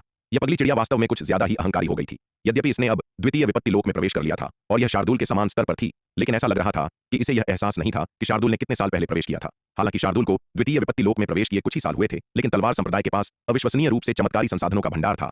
23वें स्तर के तलवार संकल्प अभ्यास व्यूह की शक्ति थी और अनंत परम मीनार के दूसरे स्तर का अविश्वसनीय रूप से जादुई वातावरण था। ऐसी परिस्थितियों में कई वर्षों तक साधना करना उस स्तर से कहीं परे था जो एक साधारण द्वितीय विपत्ति लोक का योद्धा कुछ वर्षों में प्राप्त कर सकता था। एक साधारण द्वितीय विपत्ति लोक के योद्धा के लिए प्रवेश करने में लगने वाले समय में कुछ वर्षों का अंतर नगण्य था, लेकिन तलवार संप्रदाय में केवल 1 वर्ष के अंतर से भी बहुत बड़ा फर्क पड़ता था। इन वर्षों में शार्दूल का संचय उस स्तर से कहीं परे था जिसकी तुलना नीलिमा, जिसने अभी अभी द्वितीय विपत्ति लोक में प्रवेश किया था, कर सकती थी। विराट पहले ही उस दृश्य की कल्पना कर सकता था जो इसके बाद हुआ। हालांकि चूंकि यह पगली चिड़िया सक्रिय रूप से मार खाने की कोशिश कर रही थी, इसलिए वह इसे रोक नहीं सका। इसके अलावा शार्दूल को इस पगली चिड़िया को पीटने देना शायद कोई बुरी बात न हो। यह इसके दिमाग को साफ कर सकता है और इसे बहुत अधिक बहकने से रोक सकता है। विराट की आकृति चमकी और वह भी आकाश के बाहरी हिस्से की ओर उड़ गया। आसपास के वे योद्धा जो तमाशा देखने आए थे, वे भी उनके पीछे पीछे चले गए। शार्दूल और नीलिमा के बीच की लड़ाई एक दुर्लभ और रोमांचक दृश्य था। आखिरकार दोनों पूरे तलवार संप्रदाय में सबसे मजबूत लोगों में से थे। शून्य समाधि महाद्वीप के परे शार्दूल और नीलिमा दूर से एक दूसरे का सामना कर रहे थे। मूर्ख बाघ, क्या तुम तैयार हो? नीलिमा ने शार्दूल की ओर देखते हुए अहंकार से पुकारा। छोटी मूर्ख, आ जाओ। शार्दूल ने उसकी ओर देखा, अपना पंजा हिलाया और लापरवाही से कहा। उसे छोटी मूर्ख को बिल्कुल भी गंभीरता से लेने की जरूरत नहीं थी। शार्दूल के अहंकारी रवैये को देखकर नीलिमा तुरंत क्रोधित हो गई। इस मूर्ख बाघ की अभी भी इसे इस तरह नीचा दिखाने की हिम्मत थी। यह अपमानजनक था। वह इस मूर्ख बाघ को एक गहरा सबक सिखाने के लिए दृढ़ थी। यह सोचकर नीलिमा ने और संकोच नहीं किया। वह आगे की ओर लपकी और शार्दूल की ओर झपटी। उसका पंख बाघ के सिर की ओर थप्पड़ मारने के लिए नीचे आया। इस भयंकर हमले का सामना करते हुए शार्दूल ने उसकी ओर देखा भी नहीं और लापरवाही से अपना पंजा नीलिमा की ओर घुमाया। इस आपात तौर पर लापरवाह पंजे के प्रहार में अद्वितीय शक्ति थी। इसके अलावा यह स्पष्ट रूप से धीमा प्रहार वास्तव में अविश्वसनीय रूप से तेज था। यहां तक कि नीलिमा की गति के बावजूद वह शार्दूल के स्पष्ट रूप से लापरवाह पंजे के प्रहार से बच नहीं पाई और सीधे टकरा गई। एक कान फोड़ देने वाली गर्जना के साथ नीलिमा का पूरा शरीर तोप के गोले की तरह पीछे की ओर छिटक गया। शार्दूल के पंजे के प्रहार से नीलिमा पूरी तरह से चकरा गई। क्या क्या हुआ? यह इस मूर्ख बाघ के पंजे से कैसे नहीं बच पाई? जब उसने द्वितीय विपत्ति लोक में प्रवेश किया तो उसकी विपत्ति इस मूर्ख बाघ की तुलना में स्पष्ट रूप से बहुत आसान थी। तार्किक रूप से कहा जाए तो उसकी ताकत इस मूर्ख बाघ से अधिक होनी चाहिए, लेकिन अब ऐसा लगता है कि यह इस मूर्ख बाघ के सामने पूरी तरह से शक्तिहीन है। नीलिमा इस तथ्य पर विश्वास नहीं कर पा रही थी। उसका दिमाग, जो अभी भी शार्दूल के थप्पड़ से चकराया हुआ था, उसे होश में आने में काफी समय लगा। पगली चिड़िया, क्या अब तुम थोड़ी और जाग गई हो? शार्दूल ने नीलिमा की ओर देखा और कहा। उसने अपने लाभ का फायदा नहीं उठाया। उसे लगा कि अब पगली चिड़िया को धमकाना अनुचित है। आखिरकार उसने नीलिमा से कई साल पहले द्वितीय विपत्ति लोक में प्रवेश किया था। ऐसी कमजोर पगली चिड़िया को डराने धमकाने का कोई मतलब नहीं था। यह अधिक उपयुक्त होगा यदि माया के द्वितीय विपत्ति लोक में प्रवेश करने के बाद वे दोनों एक साथ हमला करें। मूर्ख बाघ, घमंड मत कर, अभी मैं बस लापरवाह थी। नीलिमा ने इसे बिल्कुल नहीं माना। उसने शार्दूल को घूरा और चिल्लाई। फिर उसने आकाश की ओर एक लंबी पुकार की। फीनिक्स की तेज चीख पूरे ब्रह्मांड में गूंज उठी और तारों भरे आकाश में गूंज उठी। एक स्पष्ट चीख के साथ नीलिमा डगमगाई और एक विशाल नीली चिड़िया में बदल गई। अपना असली रूप दिखाने के बाद नीलिमा ने अपना मुंह खोला और भयानक रूप से शक्तिशाली नीली ज्वाला उगली जो शार्दूल की ओर जली। अतुलनीय रूप से भयानक शक्ति वाली इस नीली ज्वाला को देखकर शार्दुल का भाव थोड़ा और गंभीर हो गया। हालांकि यह केवल थोड़ा और गंभीर था। उसने अपना पंजा फैलाया और एक विशाल पंजा जिसने आकाश को ढक दिया तुरंत ब्रह्मांड में विशाल नीली चिड़िया की ओर नीचे आ गया। उसका पंजा इतना विशाल था कि वह आकाश को ढकने वाली विशाल नीली चिड़िया से छोटा नहीं था। बूम! इस विशाल आकाश को ढकने वाले पंजे के एक ही थप्पड़ से नीली चिड़िया पीछे की ओर उड़ गई। न केवल उसके द्वारा उगली गई भयानक रूप से शक्तिशाली नीली ज्वाला पंजे द्वारा तितर-बितर हो गई, बल्कि उसके शरीर से 1 दर्जन के करीब पंख भी छिटक गए। ये विशाल नीले पंख नीली चिड़िया के शरीर से उड़ गए और ब्रह्मांडीय आकाश में नाचने लगे, जो चमकदार और सुंदर प्रकाश बिखेर रहे थे। यह देखकर विराट की आंखें चमक उठीं। वह चमका और पंखों के पास गया, अपना हाथ हिलाया और उन्हें इकट्ठा कर लिया। पगली चिड़िया ने लंबे समय से अपने रक्तवंश को आगे नहीं बढ़ाया था और स्वाभाविक रूप से उसने लंबे समय से अपने पंख भी नहीं गिराए थे। वह पगली चिड़िया से जादुई हथियार बनाने के लिए कुछ पंख मांगना चाहता था, लेकिन पगली चिड़िया ने न केवल उसके अनुरोध को अस्वीकार कर दिया, बल्कि ऊपर नीचे उछलकर उसे गालियां भी देने लगी। अब इस पगली चिड़िया से पंख प्राप्त करना उसके लिए आसान नहीं होगा, लेकिन आज उसे अंततः मौका मिल ही गया। विराट, तुम क्या कर रहे हो? शार्दुल के पंजे के प्रहार से नीलिमा का सिर भनभना रहा था। जब उसे होश आया तो वह पूरी तरह से झकझोर कर जाग उठी। इस क्षण नीलिमा को कुछ निराशा महसूस हुई। मूल रूप से उसने सोचा था कि द्वितीय विपत्ति लोक में प्रवेश करने के बाद भले ही वह मूर्ख बाघ को हरा न सके, लेकिन कम से कम उसे उसके बराबर तो होना ही चाहिए। लेकिन उसे यह उम्मीद नहीं थी कि उसकी ताकत मूर्ख बाघ से बहुत अलग थी। यह मूर्ख बाघ के एक भी प्रहार का सामना नहीं कर सकी। ठीक जब नीलिमा पूरी तरह से हतोत्साहित महसूस कर रही थी, उसने पाया कि विराट वास्तव में उन पंखों को इकट्ठा कर रहा था जिन्हें शार्दुल ने गिरा दिया था। इस क्षण नीलिमा तुरंत क्रोध से भर गई। यह कमीना उसके दुर्भाग्य का फायदा उठा रहा था। उसे मूर्ख बाघ ने पीटा था और अब वह उसके पंख चुराने की कोशिश कर रहा था। पगली चिड़िया, तुम्हारे पंख पहले ही झड़ चुके हैं और तुम उन्हें वापस नहीं लगा सकती। वैसे भी यह एक बर्बादी है और इसलिए मैं जादुई हथियारों को परिष्कृत करने के लिए सामग्री के रूप में उनका उपयोग भी कर सकता हूं। विराट ने मुस्कुराते हुए कहा। कमीने, तुम बस मेरा फायदा उठाना जानते हो। वे पंख मुझे अभी वापस कर दो। यह सुनकर नीलिमा का गुस्सा और भी बढ़ गया। ठीक है पगली चिड़िया, बस करो। शार्दुल से हारना पूरी तरह से सामान्य है, विराट ने कहा। शार्दुल ने तुमसे कई साल पहले प्रवेश किया था। द्वितीय विपत्ति लोक में इसका संचय तुम्हारे संचय से कहीं अधिक गहरा है। तुमने अभी द्वितीय विपत्ति लोक में प्रवेश किया है और तुम इसे हराना चाहती हो? यह बिल्कुल असंभव है। विराट जानता था कि छोटी चिड़िया केवल उस पर अपना गुस्सा निकाल रही थी क्योंकि उसे शार्दुल ने हरा दिया था। उसने पहले भी जादुई हथियारों को परिष्कृत करने के लिए उसके पंखों का इस्तेमाल किया था और तब वह इतनी क्रोधित कभी नहीं हुई थी। नीलिमा ने सोचा कि वह अकेली ही पिछले कुछ वर्षों से साधना कर रही है। शार्दुल दौड़कर आया और बोला, मैं भी पिछले कुछ वर्षों से बेकार नहीं बैठा हूं। तुम इतनी कड़ी साधना कर रही हो और मैं भी बेकार नहीं बैठा हूं। मैंने तुमसे कई साल पहले प्रवेश किया था। अगर इन सब के बाद भी मैं तुम्हें नहीं हरा सकता तो साधना के ये सभी साल बेकार ही गए। शार्दुल, तुम अपनी साधना के किस स्तर तक पहुंच गए हो? विराट पीछे मुड़ा और शार्दुल से पूछा। उसे लगा कि शार्दुल वास्तव में अब कुछ ज्यादा ही मजबूत हो गया है। नीलिमा की ताकत को कमजोर नहीं कहा जा सकता था। इसके विपरीत नीलिमा की ताकत पहले से ही बहुत शक्तिशाली थी। कई चतुर्थ विपत्ति लोक के विशेषज्ञों की तुलना में नीलिमा बहुत मजबूत थी, लेकिन इतनी शक्तिशाली नीलिमा शार्दुल के एक भी प्रहार का सामना नहीं कर सकी। शार्दुल की ताकत पहले से ही कुछ असामान्य थी, यहां तक कि उसका अपना स्वर्ण ड्रैगन अवतार भी शार्दुल की वर्तमान ताकत की तुलना नहीं कर सकता है। बॉस, मैं पहले ही द्वितीय विपत्ति लोक की सीमा तक पहुंच गया हूं। अधिक से अधिक 1 महीने में मुझे तृतीय विपत्ति लोक में प्रवेश करने में सक्षम होना चाहिए, शार्दुल ने कहा। अच्छा, तो यह बात है। विराट ने समझ में सिर हिलाया। हम्फ, मूर्ख बाघ, तुमने बेईमानी की है। शार्दुल की बातें सुनकर नीलिमा ने आक्रोश से कहा। पगली चिड़िया, मैंने कैसे बेईमानी की?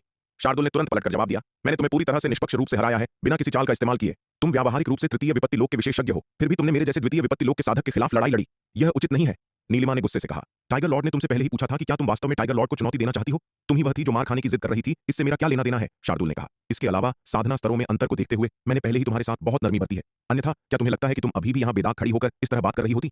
शार्दुल की बातें सुनकर नीलिमा काफी देर तक अवाक रही, क्योंकि यह चुनौती वास्तव में उसी ने शुरू की थी, शार्दुल ने नहीं मांगी थी। इसलिए वह वास्तव में शार्दुल को जरा भी दोष नहीं दे सकती थी।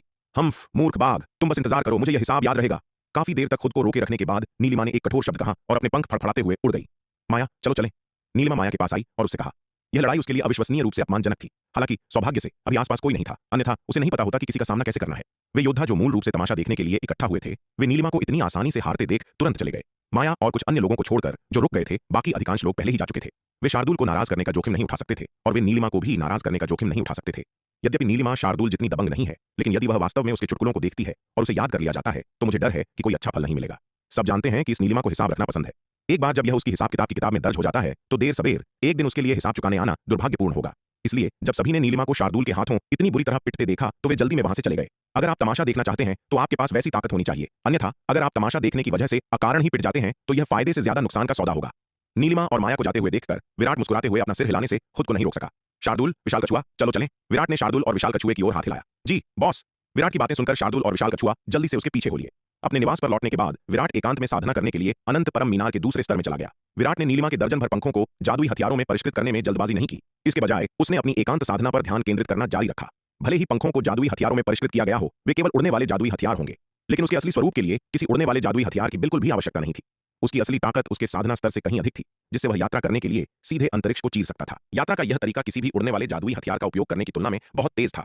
इसलिए भले ही विराट उन्हें उड़ने वाले जादुई हथियारों में परिष्कृत कर ले, यह अंततः उसके अवतार के उपयोग के लिए होगा। अब जबकि उसका अवतार शक्ति सिंधु महाद्वीप पर नहीं था, भले ही वह ऐसे उड़ने वाले जादुई हथियारों को परिष्कृत कर ले, उसके लिए उनका कोई उपयोग नहीं होगा। उसके अवतार के लौटने का इंतजार करना बेहतर होगा और उसे उन्हें खुद परिष्कृत करने देना बेहतर होगा। विराट को अनंत परम मीनार के दूसरे स्तर में आए हुए कुछ ही समय हुआ था जब उसने देखा कि नीलिमा और माया भी वापस आ रही हैं। नीलिमा ने विराट और शार्दुल की ओर देखा जो साधना कर रहे थे, जोर से फूंफकार भरी और फिर अपनी साधना जारी रखने के लिए 23वें स्तर के तलवार संकल्प अभ्यास व्यूह में भाग गई। उसके लौटने का कारण यह था कि यद्यपि उसने द्वितीय विपत्ति लोक में प्रवेश कर लिया था, माया ने नहीं किया था। यद्यपि विराट ने अब उसे अनंत परम मीनार के दूसरे स्तर में अपनी एकांत साधना जारी रखने के लिए मजबूर नहीं किया, फिर भी नीलिमा ने माया के द्वितीय विपत्ति लोक में प्रवेश करने तक प्रतीक्षा करने की योजना बनाई ताकि एक साथ पूर्वी नक्षत्र महाद्वीप जा सके और अपनी व्यावसायिक योजनाएं शुरू कर सके। आखिरकार पूर्वी नक्षत्र महाद्वीप अभी भी बहुत खतरनाक था और द्वितीय विपत्ति लोक में प्रवेश करने के बाद माया अधिक सुरक्षित होगी। नीलिमा और माया को वापस आते देखकर विराट आश्चर्यचकित रह गया। उसने सोचा था कि पगली चिड़िया गुस्से में भाग जाएगी, लेकिन अप्रत्याशित रूप से वह और माया अधिक लगन से साधना जारी रखने के लिए आज्ञाकारी रूप से लौट आई थीं। क्या ऐसा हो सकता है कि पगली चिड़िया ने वास्तव में अपने तरीके बदल लिए हों? हालांकि विराट ने इसके कारण में गहराई से जाने की कोशिश नहीं की। वैसे भी यह कोई बुरी बात नहीं थी कि पगली चिड़िया शांत हो सके और अधिक लगन से साधना कर सके। अरे अरे, जरा ठहरिए। अगर आप इस कहानी को पूरा बिना कट और दमदार आवाज में सुनना चाहते हैं तो अभी प्ले स्टोर पर जाएं, मिनी एफएम ऐप डाउनलोड करें और कहानी की दुनिया में खो जाए, जहां हर एपिसोड में है सस्पेंस, रोमांच और पूरा मजा। अभी डाउनलोड करें और सुनने का मजा कई गुना बढ़ा दें। पूर्वी नक्षत्र महाद्वीप तेजस पर्वत की गहराई में श्वेत वस्त्रधारी विराट, चंद्रिका, पुनीत और अन्य लोग षष्ठम विपत्ति लोक के विशेषज्ञ की गुफा में प्रवेश कर गए और चलते रहे। विशाल मार्ग में कुछ देर चलने के बाद अचानक आगे एक विशाल पत्थर का कक्ष दिखाई दिया। पत्थर के कक्ष के अंत में 9 मार्ग दिखाई दिए। युवा मास्टर विराट, हमें आगे किस रास्ते से जाना चाहिए? चंद्रिका ने श्वेत वस्त्रधारी विराट की ओर मुड़ते हुए पूछा। चलो बाईं ओर से तीसरा रास्ता लें। श्वेत वस्त्रधारी विराट ने अपनी दिव्य दृष्टि सक्रिय की, 9 मार्गों का अवलोकन किया और अंततः कहा। इसके बाद वह बाईं ओर के तीसरे मार्ग की ओर बढ़ा। बाईं ओर के तीसरे मार्ग में प्रवेश करने के बाद समूह आगे बढ़ता रहा। चाय का आधा कप पीने के समय तक चलने के बाद उन्होंने आगे एक जोरदार आवाज सुनी। समूह आगे बढ़ता रहा और जल्द ही उन्होंने मार्ग के अंत में उनका रास्ता रोकते हुए एक विशाल पत्थर का गेट देखा। योद्धाओं का एक समूह गेट पर भयंकर हमला कर रहा था। हालांकि गेट के चारों ओर शक्तिशाली सुरक्षात्मक अवरोध के कारण लंबे समय के बाद भी उनके संयुक्त प्रयासों से अवरोध में केवल कुछ दरारें ही आ पाई थीं। वे इसे पूरी तरह से तोड़ने से कोसों दूर थे। श्वेत वस्त्रधारी विराट ने गेट पर हमला करने वाले योद्धाओं का जायजा लिया और उन्हें सूर्य प्रकाश संप्रदाय के उन योद्धाओं के रूप में पहचान लिया जिनसे वे रास्ते में मिले थे, जिनमें योगेंद्र और उनका समूह भी शामिल था। योगेंद्र और सूर्य प्रकाश संप्रदाय के अन्य योद्धा गेट पर तीव्रता से हमला कर रहे थे। तभी उन्हें अचानक पीछे से किसी के आने का आभास हुआ। मुड़कर देखने पर जब उन्होंने देखा कि यह श्वेत वस्त्रधारी विराट, चंद्रिका, पुनीत और अन्य हैं, तो उनके चेहरे के भाव बुरी तरह बदल गए। चलो चलें। योगेंद्र ने तुरंत शेष सूर्य प्रकाश संप्रदाय के योद्धाओं की ओर हाथ हिलाया। उसने पहले ही गुफा के बाहर श्वेत वस्त्रधारी विराट की ताकत देखी थी और जानता था कि वे उसके लिए कोई मुकाबला नहीं है, इसलिए उसने उसे जरा भी उकसाने की हिम्मत नहीं की। योगेंद्र सूर्य प्रकाश संप्रदाय के योद्धाओं को उसी रास्ते से वापस ले गया जहां से वे आए थे। उनके चेहरे सतर्कता से भरे हुए थे। जैसे ही वे श्वेत वस्त्रधारी विराट के पास से गुजरे, वे बेहद तनाव में थे, इस डर से कि वह अचानक उन पर हमला न कर दे। उन्हें जाते हुए देखकर श्वेत वस्त्रधारी विराट ने केवल उदासीनता से उनकी ओर देखा और फिर उन्हें नजरअंदाज कर दिया। चूंकि वे इतने समझदार थे, इसलिए उसने उनके साथ सिर दर्द नहीं मोल लिया। मार्ग से पूरी तरह बाहर निकलने और विशाल पत्थर के कक्ष में लौटने के बाद ही योगेंद्र और अन्य लोगों ने राहत की लंबी सांस ली। सौभाग्य से उस आदमी ने हम पर हमला नहीं किया। योगेंद्र ने अपने माथे से ठंडा पसीना पोंछा और एक लंबी आह भरी। गुफा में प्रवेश करने और इस पत्थर के कक्ष में पहुंचने के बाद 9 मार्गों का सामना करते हुए उसने मारुत और जल तत्व संप्रदाय के अन्य योद्धाओं से नाता तोड़ लिया था, जिनमें से प्रत्येक ने प्रवेश करने के लिए एक मार्ग चुना था। सूर्य प्रकाश संप्रदाय के योद्धा अपनी खुद की कमजोरी को जानते हुए अभी तक अलग नहीं हुए थे। जल तत्व संप्रदाय और महालौह संप्रदाय के योद्धा अपनी ताकत पर भरोसा करते हुए प्रत्येक 3 छोटी टीमों में विभाजित हो गए थे। प्रत्येक टीम तलाशने के लिए 3 मार्गों में से एक में प्रवेश कर रही थी। 9 मार्गों में से अकेले महालौह संप्रदाय और जल तत्व संप्रदाय ने 6 पर कब्जा कर लिया था, जबकि सूर्य प्रकाश संप्रदाय ने 1 चुना था और अप्सरा शीतला के सप्त स्वर मंडप ने भी 1 चुना था। इस प्रकार 9 में से प्रत्येक के लिए एक मार्ग अस्पष्ट रह गया। वरिष्ठ भाई योगेंद्र, हमें आगे किस रास्ते से जाना चाहिए? एक योद्धा ने योगेंद्र से पूछा। चलो दाईं ओर से दूसरा रास्ता लें। योगेंद्र ने दाईं ओर के दूसरे मार्ग की ओर देखते हुए कहा। दाईं ओर से दूसरा रास्ता ठीक वही था जिसे अभी तक चुना नहीं गया था। जिस मार्ग को अभी तक किसी ने नहीं चुना है, उसमें अभी भी खजाने और अवसर मिलने की अधिक संभावना है। जिन मार्गों में पहले प्रवेश किया जा चुका है, उनमें दूसरों द्वारा उनके खजाने और अवसरों को छीन लिए जाने की अधिक संभावना है। चुनाव स्पष्ट है। तुरंत योगेंद्र सूर्य प्रकाश संप्रदाय के योद्धाओं के समूह को दाईं ओर के दूसरे मार्ग की ओर ले गया। योगेंद्र और उसके सूर्य प्रकाश संप्रदाय के योद्धाओं के दाईं ओर के दूसरे मार्ग में प्रवेश करने के कुछ ही समय बाद उग्र लाल वस्त्र पहने योद्धाओं का एक समूह भी बाहर से विशाल पत्थर के कक्ष में पहुंचा। अग्नि जैसे लाल वस्त्रों में योद्धाओं का यह समूह कोई और नहीं बल्कि अग्नि तत्व संप्रदाय के एल्डर गजेंद्र, एल्डर क्षितिज और अन्य योद्धा थे। जैसे ही वे सावधानी से उस पहाड़ के पास लौटे जहां षष्ठम विपत्ति लोक के विशेषज्ञ का गुफा निवास स्थित था, उन्होंने उस क्षेत्र को सुनसान पाया। उन्होंने अनुमान लगाया कि बाकी सभी लोग पहले ही गुफा में प्रवेश कर चुके थे। यह देखकर उन्होंने राहत की सांस ली, लेकिन वे बहुत खुश भी हुए। चूंकि कोई और उन्हें नहीं रोक रहा था, इसलिए वे बिना किसी प्रयास के गुफा में प्रवेश कर सकते थे। ऐसा लग रहा था कि देर से आना कोई बुरी बात नहीं थी। यह सोचकर एल्डर गजेंद्र और एल्डर क्षितिज ने बिना किसी झिझक के गुफा में प्रवेश किया। गुफा में प्रवेश करने के बाद वे जल्दी से पत्थर के कक्ष में पहुंच गए। एल्डर गजेंद्र, एल्डर क्षितिज, हम आगे किस रास्ते से जाएं? एक योद्धा ने एल्डर गजेंद्र और एल्डर क्षितिज को देखकर उनसे पूछा। एल्डर गजेंद्र, क्या हमें अलग हो जाना चाहिए? एल्डर क्षितिज ने अपने सामने 9 मार्गों की ओर देखा और एल्डर गजेंद्र की ओर मुड़ा। ऐसा न करना ही बेहतर है। एल्डर गजेंद्र ने एक पल के लिए विचार किया और कहा, हमारा अग्नि तत्व संप्रदाय पहले से ही सबसे कमजोर है। अगर हम अलग हो जाते हैं तो अगर हमारा सामना दूसरों से होता है तो किसी भी खजाने या अवसर को हथियाना मुश्किल होगा। तो हम किस रास्ते से जाएं? एल्डर क्षितिज ने पूछा। दाईं ओर से पहला रास्ता लो। एल्डर गजेंद्र ने कुछ देर सोचा और कहा। फिर उन्होंने बीड़ा उठाया और उस मार्ग की ओर चल पड़े। बाईं ओर से तीसरा रास्ता। योगेंद्र और सूर्य प्रकाश संप्रदाय के अन्य मार्शल कलाकारों के जाने के बाद श्वेत वस्त्रधारी विराट आगे बढ़ा। उसने पत्थर के दरवाजे पर प्रतिबंधों की जांच की, फिर एक अत्यंत गहन रून खींचते हुए एक हाथ की मुहर बनाई। जाओ, श्वेत वस्त्रधारी विराट ने धीरे से पुकारा और अपने हाथ के इशारे के साथ खींचे गए रून पत्थर के दरवाजे की ओर उड़ गए। जैसे ही रून पत्थर के दरवाजे में प्रवेश कर गए, एक लहर फैल गई और पत्थर के दरवाजे पर प्रतिबंध हम की आवाज के साथ टूट गए। फिर विराट ने पत्थर के दरवाजे को धक्का देकर खोला और जैसे ही यह खुला, पत्थर के कक्ष से एक अविश्वसनीय रूप से घनी ऊर्जा बाहर निकल आई। जब उसने पत्थर के कक्ष में प्रवेश किया तो विराट की आंखें चमक उठीं और उसके चेहरे पर अत्यधिक उत्तेजना का भाव आ गया। पत्थर के कक्ष के अंदर जन्मजात आध्यात्मिक पत्थरों का पहाड़ था। सबसे महत्वपूर्ण बात यह है कि इन जन्मजात आध्यात्मिक पत्थरों के बीच सैकड़ों महाविपत्ति ईश्वरीय स्फटिक थे। यद्यपि विराट ने पत्थर के कक्ष में रहते हुए 9 मार्गों के दृश्य को मोटे तौर पर देखने के लिए अपनी दिव्य दृष्टि का उपयोग किया था, लेकिन गुफा की दीवारें अविश्वसनीय रूप से स्थिर थीं और एक शक्तिशाली व्यूह भी था जो दृश्य को ढालता था। इसका मतलब था कि उसकी दिव्य दृष्टि केवल एक धुंधली छवि देख सकती थी और प्रत्येक मार्ग के पीछे की विशिष्ट स्थिति को स्पष्ट रूप से नहीं देख सकती थी। उसने पहले मार्ग के अंत में पत्थर के कक्ष में कुछ आध्यात्मिक पत्थर देखे थे, लेकिन वह सटीक संख्या का पता लगाने में सक्षम नहीं था। हालांकि जब उसने वास्तव में कक्ष में प्रवेश किया तो उसने पाया कि आध्यात्मिक पत्थरों की भारी मात्रा उसकी उम्मीदों से कहीं अधिक थी। इस कक्ष में जमा हुए जन्मजात आध्यात्मिक पत्थरों की मात्रा का अनुमान कम से कम दसियों अरबों आंका गया था। सैकड़ों महाविपत्ति ईश्वरीय स्फटिकों को जोड़ने पर कक्ष के भीतर के धन का मूल्य निश्चित रूप से सैकड़ों अरबों जन्मजात आध्यात्मिक पत्थरों से अधिक था। यह पहली बार था जब विराट ने इतने बड़े खजाने को देखा था। केवल श्वेत वस्त्रधारी विराट ही नहीं, बल्कि चंद्रिका, पुनीत और अन्य भी कक्ष में प्रवेश करने और आध्यात्मिक पत्थरों के पहाड़ को देखने पर पूरी तरह से दंग रह गए थे। यहां तक कि उनके श्वेत हिम संप्रदाय के पूर्वज के पास भी इतना धन नहीं होगा। इस गुफा निवास के खंडहर को कौन छोड़ गया? कोई इतना अविश्वसनीय रूप से अमीर कैसे हो सकता है? लंबे समय तक सदमे में रहने के बाद आखिरकार श्वेत वस्त्रधारी विराट ही थे जो सबसे पहले ठीक हुए। चलो हम सभी इन आध्यात्मिक पत्थरों को आपस में बांट लें, श्वेत वस्त्रधारी विराट ने सभी की ओर देखते हुए कहा। चूंकि उन सभी ने मिलकर ये आध्यात्मिक पत्थर खोजे थे, इसलिए उसका इन सभी को अपने पास रखने का कोई इरादा नहीं था। युवा मास्टर विराट, इसकी कोई आवश्यकता नहीं है, चंद्रिका ने अपना सिर हिलाते हुए कहा। हम केवल आपकी मदद की बदौलत ही यहां तक पहुंच पाए। आपकी मदद के बिना हम यहां तक नहीं पहुंच पाते। हम शायद रास्ते में ही नष्ट हो जाते। हमने कुछ भी योगदान नहीं दिया तो हम ये आध्यात्मिक पत्थर कैसे ले सकते हैं? आपको इन्हें अपने लिए रखना चाहिए। यद्यपि चंद्रिका भी अपने सामने आध्यात्मिक पत्थरों के पहाड़ से बहुत ललचाई हुई थी, लेकिन वह इस भारी प्रलोभन से अंधी नहीं हुई थी। वह ठीक से जानती थी कि उसे क्या लेना चाहिए और क्या नहीं लेना चाहिए। वास्तव में भाई विराट, आपको हमारे साथ इतना विनम्र होने की आवश्यकता नहीं है, पुनीत ने इस क्षण कहा। हमने आपसे बहुत अधिक कृपा प्राप्त की है और हमें अभी तक उन उपकारों को चुकाने का मौका भी नहीं मिला है। हम बिना कुछ किए इन्हें कैसे स्वीकार कर सकते हैं? बिल्कुल, हमें इन आध्यात्मिक पत्थरों को स्वीकार करने में शर्म आएगी, जिग्नेश ने भी कहा। श्वेत वस्त्रधारी विराट पुनीत और जिग्नेश के बयानों से आश्चर्यचकित नहीं था। आखिरकार वह उनके चरित्र को पहले से ही जानता था। अगर उसे उनके चरित्र पर मुहर नहीं होती तो वह उनसे दोस्ती नहीं करता। लेकिन चंद्रिका की इतने बड़े प्रलोभन का विरोध करने की क्षमता वास्तव में उल्लेखनीय थी। ऐसा लग रहा था कि उसने वास्तव में पहले इस महिला को कम आंका था। यद्यपि वह बुद्धिमान थी, लेकिन उसका चरित्र उसकी चतुराई से भ्रष्ट नहीं हुआ था। चंद्रिका के प्रदर्शन ने विराट की स्वीकृति को और मजबूत किया। चूंकि हम सभी प्रशिक्षण के लिए एक साथ यहां आए हैं, इसलिए मैं यहां जो भी खजाना खोजता हूं उसे केवल अपने पास नहीं रख सकता। हर किसी को इसे साझा करना चाहिए। तो चलो सभी कुछ ले लेते हैं, श्वेत वस्त्रधारी विराट ने मुस्कुराते हुए कहा। चंद्रिका, पुनीत और अन्य सभी इतने विनम्र थे जिससे विराट को सब कुछ अपने पास रखने में और भी शर्मिंदगी महसूस हुई। अगर विराट उनसे परिचित नहीं होता तो वह स्वाभाविक रूप से इतना विनम्र नहीं होता। जो कोई भी जितना चाहे उतना ले सकता था, उसे अपनी क्षमताओं पर निर्भर रहना पड़ता। लेकिन चूंकि वे सभी परिचित थे और वह पुनीत, जिग्नेश, गगन, गार्गी और अन्य लोगों के साथ काफी अच्छा दोस्त था, इसलिए वह सब कुछ अपने पास रखने के लिए खुद को तैयार नहीं कर सका। युवा मास्टर विराट इतने दयालु हैं, अगर हम मना कर देंगे तो यह काफी कृतघ्न लगेगा, चंद्रिका ने विराट की बातें सुनकर मुस्कुराते हुए कहा। चूंकि युवा मास्टर विराट हमारे साथ कुछ साझा करने पर जोर दे रहे हैं, तो चलिए इसे 90 और 10 के अनुपात में बांट लेते हैं।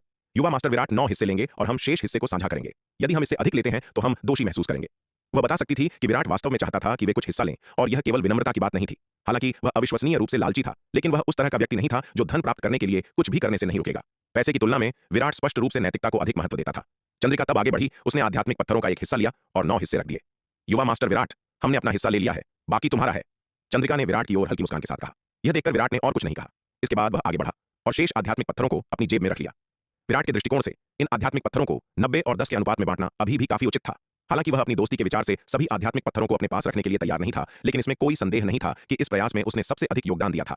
चूंकि उसने सबसे बड़ा योगदान दिया था, इसलिए यह स्वाभाविक ही था कि उसे सबसे अधिक खजाना प्राप्त हुआ। अरे जरा ठहरिए, अगर आप इस कहानी को पूरा बिना कट और दमदार आवाज में सुनना चाहते हैं तो अभी प्ले स्टोर पर जाए, मिनी FM ऐप डाउनलोड करें और कहानी की दुनिया में खो जाए, जहां हर एपिसोड में है सस्पेंस, रोमांच और पूरा मजा। अभी डाउनलोड करें और सुनने का मजा कई गुना बढ़ा दें। डाउनलोड करें और कहानी की दुनिया में खो जाए, जहां हर एपिसोड में है सस्पेंस, रोमांच और पूरा मजा। अभी डाउनलोड करें और सुनने का मजा कई गुना बढ़ा दें। तत्व संप्रदाय के योद्धाओं को आदेश दिया, जाओ कुंवर जयेश की उनसे निपटने में मदद करते हैं। यह कहते हुए उसने अग्नि तत्व संप्रदाय के योद्धाओं के एक समूह का नेतृत्व करते हुए चंद्रिका, पुनीत, गगन, गार्गी और अन्य लोगों की ओर धावा बोल दिया। जुबैदा ने सिर हिलाते हुए कहा, बात यह नहीं है कि मुझे यह जगह पसंद है, बल्कि बात यह है कि मुझे तुम्हारे साथ रहना पसंद है। जब तक मैं तुम्हारे साथ हूं, हम चाहे जहां भी हों, मुझे वह जगह पसंद आएगी। जुबैदा ने अपना सिर उठाया और विराट को देखा। उसकी खूबसूरत आंखों में गहरा स्नेह झलक रहा था। जुबैदा की बातें सुनकर विराट गहराई से भावुक हो गया। वह अपने प्रति जुबैदा के उस अगाध प्रेम को महसूस कर सकता था। जुबैदा की प्यार भरी आंखों में देखते हुए विराट खुद को रोक नहीं पाया और उसने जुबैदा की पतली कमर के चारों ओर अपनी बाहें कस लीं। अपना सिर झुकाकर उसके लाल होंठों को धीरे से चूम लिया। जैसे ही उनके होंठ मिले, जुबैदा का शरीर गर्म हो गया। उसकी कोमलता रुई जैसी हो गई और वह विराट के सीने पर ऐसे लेट गई जैसे उसमें हड्डियां ही न हो। उन दोनों ने आड़ू के बगीचे में एक दूसरे को जुनून के साथ गले लगाया, एक दूसरे के प्यार में पूरी तरह डूब गए। काफी देर बाद वे आखिरकार अलग हुए। जुबैदा विराट के सीने से लग गई। उसकी आंखें नशे से भरी थीं और बोली, विराट, मैं सच में चाहती हूं कि यह पल हमेशा के लिए ठहर जाए। विराट ने मुस्कुराते हुए जवाब दिया, अगर तुम्हें मेरी याद आए तो तुम मुझे कभी भी बुला सकती हो। रहने दो, तुम बहुत व्यस्त इंसान हो, हमेशा इतने सारे कामों में उलझे रहते हो। मैं तुम्हें इतनी बार परेशान कैसे कर सकती हूँ? जुबैदा ने सिर हिलाया। वह कभी कभार विराट से मिलकर ही संतुष्ट थी, वह इससे ज्यादा की मांग नहीं कर सकती थी। भले ही विराट उसके साथ समय बिताने के लिए तैयार हो, वह अपने स्वार्थ के लिए उसे अपने पास नहीं रोक सकती थी। हालांकि जुबैदा विराट से बहुत प्यार करती थी और चाहती थी कि वह हर पल उसके साथ रहे, लेकिन वह जानती थी कि यह अवास्तविक है। विराट के कंधों पर पूरे तलवार संप्रदाय की भारी जिम्मेदारी कहा। यह देखकर विराट ने कुछ और नहीं कहा। फिर उसने आगे बढ़कर बचे हुए आध्यात्मिक पत्थरों को अपनी जेब में रख लिया। विराट के दृष्टिकोण से इन आध्यात्मिक पत्थरों को 90 और 10 के अनुपात में बांटना काफी उचित था। यद्यपि वह अपनी मित्रता की खातिर सभी आध्यात्मिक पत्थरों को अपने पास रखने के लिए अनिच्छुक था, इसमें कोई संदेह नहीं था कि इस प्रयास में उसने सबसे अधिक योगदान दिया था। क्योंकि उसने सबसे बड़ा योगदान दिया था, इसलिए यह स्वाभाविक था कि उसे सबसे अधिक खजाना मिले। जहां तक लावण्या की बात थी, जो उनके साथ अंदर आई थी, विराट ने स्वाभाविक रूप से उसे नजरअंदाज कर दिया। हालांकि विराट नैतिकता को महत्व देता था, लेकिन वह इतना आदर्शवादी नहीं था कि लावण्या के साथ आध्यात्मिक पत्थर साझा करे। आखिरकार लावण्या उसकी दोस्त नहीं बल्कि उसकी दुश्मन थी। लावण्या ने विराट और श्वेत हिम संप्रदाय के अन्य योद्धाओं को पत्थर के कक्ष में आध्यात्मिक पत्थरों को बांटते हुए देखा, लेकिन उसने उन्हें छीनने की कोशिश नहीं की। इतनी बड़ी संपत्ति निश्चित रूप से आकर्षक थी, लेकिन लावण्या अपनी सीमाएं जानती थी। यदि वह इस गुफा में विराट के साथ रहना चाहती थी, तो बेहतर था कि वह उसे उकसाने के लिए कुछ न करे। अन्यथा अगर उसने सचमुच उसे क्रोधित कर दिया, तो कौन जानता था कि वह क्या कर सकता है। इतने वर्षों तक विराट से लड़ने के बाद लावण्या ने बहुत पहले ही अपना सबक सीख लिया था। उसने पहले ही तय कर लिया था कि जब तक उसकी ताकत सच में विराट से अधिक नहीं हो जाती, वह आसानी से उस पर हमला नहीं करेगी। जानबूझकर उसका विरोध करना तो दूर की बात थी, विराट के साथ रक्त संधि पर हस्ताक्षर करने के बाद भी वह जानबूझकर उसे खुश करने की कोशिश कर रही थी, उनके बीच के तनाव को कम करने का प्रयास कर रही थी। विराट के प्रति लावण्या की भावनाएं बेहद जटिल थीं। उसे धोखा देने का गहरा पछतावा था, उसके शानदार प्रदर्शन और अद्भुत प्रतिभा के लिए थोड़ी प्रशंसा थी, और एक तरफा प्रेम की कड़वी नफरत भी थी। वह उसकी स्वीकृति वापस पाना चाहती थी और उसके पास लौटना चाहती थी, फिर भी वह उससे भीतर तक नफरत करती थी और उसे मारना चाहती थी। इस अविश्वसनीय रूप से जटिल भावना ने उसके दिमाग को विकृत और भ्रष्ट कर दिया था। इसके कारण वह उत्तेजक कपड़े पहनती थी और जानबूझकर पुरुषों को लुभाती थी, लेकिन जब वे पुरुष उसकी ओर आकर्षित होते थे और उसके करीब आने की कोशिश करते थे, तो वह बेरहमी से उन्हें कुचल देती थी या मार भी डालती थी। उसे खुद को अपमानित करने में मजा भी आता था और वह किसी भी पुरुष को खुद को छूने भी नहीं देती थी। लेकिन लावण्या का दिमाग चाहे कितना भी विकृत और भ्रष्ट क्यों न हो, वास्तविकता की उसकी समझ उल्लेखनीय रूप से स्पष्ट रही। इतने वर्षों तक विराट से लड़ने के बाद वह अच्छी तरह जानती थी कि वह कितना भयानक था, इसलिए पूर्ण शक्ति प्राप्त करने से पहले वह उसे बिल्कुल नहीं उकसा सकती थी, अन्यथा वह केवल विनाश को ही आमंत्रित करेगी। इस क्षण लावण्या आध्यात्मिक पत्थरों के पहाड़ से चाहे कितनी भी ललचाई क्यों न हो, उसने जरा भी हरकत करने की हिम्मत नहीं की, बल्कि अत्यंत आज्ञाकारिता के साथ व्यवहार किया। पत्थर के कक्ष से आध्यात्मिक पत्थरों को इकट्ठा करने के बाद श्वेत वस्त्रधारी विराट, चंद्रिका, पुनीत और अन्य लोग गुफा में और गहरे अपनी यात्रा पर आगे बढ़े। इस पत्थर के कक्ष के अंत में एक और मार्ग था, और एक धूप बत्ती के जलने जितने समय तक इस मार्ग पर चलने के बाद आगे एक और विशाल पत्थर का कक्ष दिखाई दिया। यह पत्थर का कक्ष खाली था, सिवाय इसके अंत में 3 मार्गों के। श्वेत वस्त्रधारी विराट ने अपनी दिव्य दृष्टि को सक्रिय किया, कुछ देर तक इन तीनों मार्गों का अवलोकन किया और अंततः सबसे दाहिने मार्ग को चुना। इस गुफा में कई पत्थर के कक्ष और कई शाखाओं वाले रास्ते थे। समूह गुफा में कुछ समय तक और चला, रास्तों में अनगिनत दौराहे पार करते हुए अंततः एक मार्ग के अंत में वे एक विशाल पत्थर के कक्ष में पहुंचे। इस कक्ष के अंदर एक भयंकर युद्ध छिड़ा हुआ था। लड़ने वालों में महालौ संप्रदाय के योद्धा योगेंद्र और उसका सूर्य प्रकाश संप्रदाय और जल तत्व संप्रदाय शामिल थे। मूल रूप से इन योद्धाओं ने शुरुआती कक्ष में अलग अलग रास्ते चुने थे। हालांकि गुफा में दौराहों की भारी संख्या के कारण, जिनमें से प्रत्येक एक अलग स्थान की ओर जाता था और कभी कभी एक ही कक्ष में आकर मिल जाता था, ये योद्धा अलग अलग रास्तों से इस कक्ष में पहुंचे थे। श्वेत वस्त्रधारी विराट ने कक्ष के भीतर की स्थिति का ध्यानपूर्वक अवलोकन किया। उसने इस विशाल कक्ष के भीतर कई जादुई खजानों को तैरते हुए देखा। ये खजाने तृतीय विपत्ति दिव्य अस्त्रों से लेकर चतुर्थ विपत्ति दिव्य अस्त्रों तक थे, और इसमें एक पंचम विपत्ति दिव्य अस्त्र भाला भी शामिल था। सबसे अधिक संख्या में जादुई खजाने तृतीय विपत्ति दिव्य अस्त्र स्तर के थे, जिनकी संख्या 20 या 30 थी। चतुर्थ विपत्ति दिव्य अस्त्र स्तर के भी काफी कुछ खजाने थे, लगभग 7 या 8। इस क्षण पत्थर का कक्ष विभिन्न गुटों के योद्धाओं से भरा हुआ था। कुल मिलाकर 40 या 50 लोग थे, जो सभी इन खजानों के लिए होड़ कर रहे थे। इन खजानों के लिए लड़ते हुए ये योद्धा भयंकर युद्ध में लगे हुए थे। इस समय जमीन पर 1 दर्जन से अधिक लाशें पड़ी थीं, जो लड़ाई की तीव्रता को दर्शाती थीं। दृश्य को देखते हुए ये योद्धा इन खजानों के लिए अपनी लड़ाई में स्पष्ट रूप से खून के प्यासे थे। यहाँ तक कि श्वेत वस्त्रधारी विराट और उसके समूह के आगमन पर भी अधिकांश लोगों का ध्यान नहीं गया। उनमें से सबसे भयंकर लड़ाई पंचम विपत्ति दिव्य अस्त्र भाले के लिए थी। इस भाले के लिए होड़ करने वालों में सूर्य प्रकाश संप्रदाय का योगेंद्र, महालौ संप्रदाय का चक्रधर और जल तत्व संप्रदाय का एक तृतीय विपत्ति लोक का योद्धा शामिल था। तीनों समान शक्ति के थे, और इस पंचम विपत्ति दिव्य अस्त्र भाले के लिए अपने संघर्ष में वे एक दूसरे को रोक भी रहे थे। इसलिए कुछ क्षणों के लिए उनके बीच की स्थिति कुछ हद तक गतिरोध में लग रही थी। पत्थर के कक्ष में स्थिति को स्पष्ट रूप से देखने के बाद श्वेत वस्त्रधारी विराट ने ज्यादा संकोच नहीं किया। वह तुरंत आगे बढ़ा और पंचम विपत्ति दिव्य अस्त्र भाला जादुई खजाने पर झपट्टा मारा। एक तेज गति के साथ श्वेत वस्त्रधारी विराट ने पंचम विपत्ति दिव्य अस्त्र भाला जादुई खजाने को अपने हाथ में छीन लिया। क्योंकि श्वेत वस्त्रधारी विराट की गति इतनी तेज थी, लड़ाई कर रहे योगेंद्र, चक्रधर और जल तत्व संप्रदाय के तृतीय विपत्ति लोक के योद्धा कोई प्रतिक्रिया भी नहीं दे पाए थे कि पंचम विपत्ति दिव्य अस्त्र भाला जादुई खजाना पहले ही गायब हो गया। कौन? बीच रास्ते में मुझे रोकने की हिम्मत कैसे हुई? उनमें बहुत हिम्मत है। योगेंद्र ने क्रोधित होकर दहाड़ लगाई। धिक्कार है, बीच में मेरा फल चुराने की हिम्मत? वे तो मौत को बुलावा दे रहे हैं। महालौह संप्रदाय के चक्रधर ने भी भयंकर क्रोध से श्राप दिया। अगर तुम अपनी भलाई चाहते हो तो वह पंचम विपत्ति दिव्य अस्त्र जादुई खजाना अभी सौंप दो, वरना मैं सुनिश्चित करूंगा कि तुम्हारी भयानक मौत हो। जल तत्व संप्रदाय के तृतीय विपत्ति लोक के योद्धा ने दहाड़ते हुए कहा। हालांकि जब उन्होंने पीछे मुड़कर देखा और स्पष्ट रूप से उस व्यक्ति का चेहरा देखा जिसने पंचम विपत्ति दिव्य अस्त्र भाला जादुई खजाने पर कब्जा कर लिया था, तो उनके क्रोधित श्राप तुरंत बंद हो गए। श्वेत वस्त्रधारी विराट को पंचम विपत्ति दिव्य अस्त्र भाला जादुई खजाने के साथ खेलते हुए देखकर उनकी पुतलियां सिकुड़ गईं और उनके भाव बेहद तनावपूर्ण हो गए। इन तीनों के असामान्य व्यवहार ने धीरे धीरे अन्य योद्धाओं का ध्यान आकर्षित किया, जो जादुई खजानों के लिए होड़ कर रहे थे। सभी ने उन तीनों की नजर का पालन किया और पत्थर के कक्ष के एक ओर देखा। जब उन्होंने श्वेत वस्त्रधारी विराट को वहां शांति से खड़े देखा, तो सभी चौंक गए और अपनी लड़ाई जारी रखना भूल गए। सभी ने श्वेत वस्त्रधारी विराट की ताकत को प्रत्यक्ष देखा था। यहां तक कि जयेश जैसी शक्तिशाली हस्ती भी उसके सामने असहाय थी। वे उसके सामने कुछ भी नहीं थे। महत्वपूर्ण बात यह है कि उनमें से अधिकांश की उसके साथ दुश्मनी थी। योगेंद्र और सूर्य प्रकाश संप्रदाय के अन्य योद्धाओं का इस षष्ठम विपत्ति लोक के विशेषज्ञ की गुफा के रास्ते में उससे टकराव हुआ था। चक्रधर और महालौह संप्रदाय के अन्य योद्धाओं ने भी उससे लड़ाई की थी। जहां तक जल तत्व संप्रदाय का सवाल है वह तो बिना कहे ही स्पष्ट था। इस क्षण हर कोई अविश्वसनीय रूप से तनाव में था, इस डर से कि श्वेत वस्त्रधारी विराट उन पर हमला कर देगा। पहले उसकी ताकत से अनजान वे निडर थे और उसकी उपेक्षा करते थे, उस पर हमला करने का दुस्साहस करते थे, लेकिन अब 100 गुना साहस के साथ भी वे हमला करने की हिम्मत नहीं करेंगे। इस अविश्वसनीय रूप से तनावपूर्ण स्थिति में हर कोई उन दिव्य अस्त्रों के अस्तित्व को भूल गया। यह तनावपूर्ण माहौल कुछ क्षणों तक जमा रहा। अंततः योगेंद्र ने सबसे पहले बोलते हुए कहा, चूंकि युवा मास्टर विराट को ये जादुई खजाने पसंद आ गए हैं, इसलिए हम उनके साथ प्रतिस्पर्धा नहीं करेंगे। अलविदा। इसके साथ उसने सूर्य प्रकाश संप्रदाय के योद्धाओं को हाथ हिलाते हुए कहा, चलो चलें।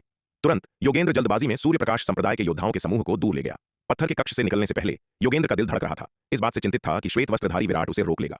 सौभाग्य से जब तक वह और सूर्य प्रकाश संप्रदाय के सभी योद्धा पत्थर के कक्ष से बाहर नहीं निकल गए, श्वेत वस्त्रधारी विराट ने हस्तक्षेप नहीं किया। यह देखकर चक्रधर और महालौह संप्रदाय के अन्य योद्धा, साथ ही जल तत्व संप्रदाय के योद्धा भी आनन फानन में निकल गए। इस असीम शक्ति की धौंस के नीचे किसी ने भी उन जादुई खजानों के लिए श्वेत वस्त्रधारी विराट के साथ प्रतिस्पर्धा करने की हिम्मत नहीं की और शुरू से अंत तक श्वेत वस्त्रधारी विराट ने इन योद्धाओं को जाने से नहीं रोका।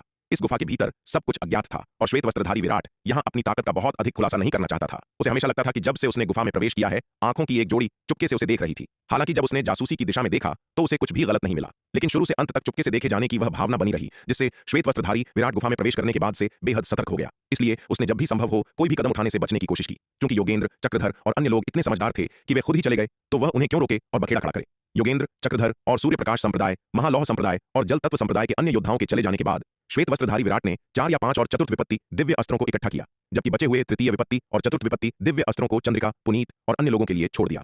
इस पूरी प्रक्रिया के दौरान लावण्या चुप रही और बिना हस्तक्षेप किए उनके पीछे चलती रही। पत्थर के कक्ष से जादुई खजानों को इकट्ठा करने के बाद श्वेत वस्त्रधारी विराट, चंद्रिका, पुनीत और अन्य लोग बिना किसी देरी के वहां से निकल गए। सभी के जाने के तुरंत बाद कक्ष की पत्थर की दीवारों से अचानक रक्त लाल भुजाएं उभर आईं। ये भुजाएं कक्ष में मरने वाले योद्धाओं की लाशों की ओर बढ़ीं, उनके शरीर को छेद दिया और तेजी से उनके मांस और खून को निगलने लगीं। कुछ ही सांसों में कक्ष में मौजूद 1 दर्जन या उससे अधिक योद्धाओं का मांस और खून पूरी तरह से खा लिया गया था। केवल कंकाल ही बचे थे। फिर उन रक्त लाल भुजाओं ने झटका दिया और कंकाल तुरंत अनगिनत धूल के कणों में बदल गए और बिना कोई निशान छोड़े गायब हो गए। योद्धाओं की लाशें ऐसी लग रही थीं जैसे वे कक्ष में कभी थीं ही नहीं।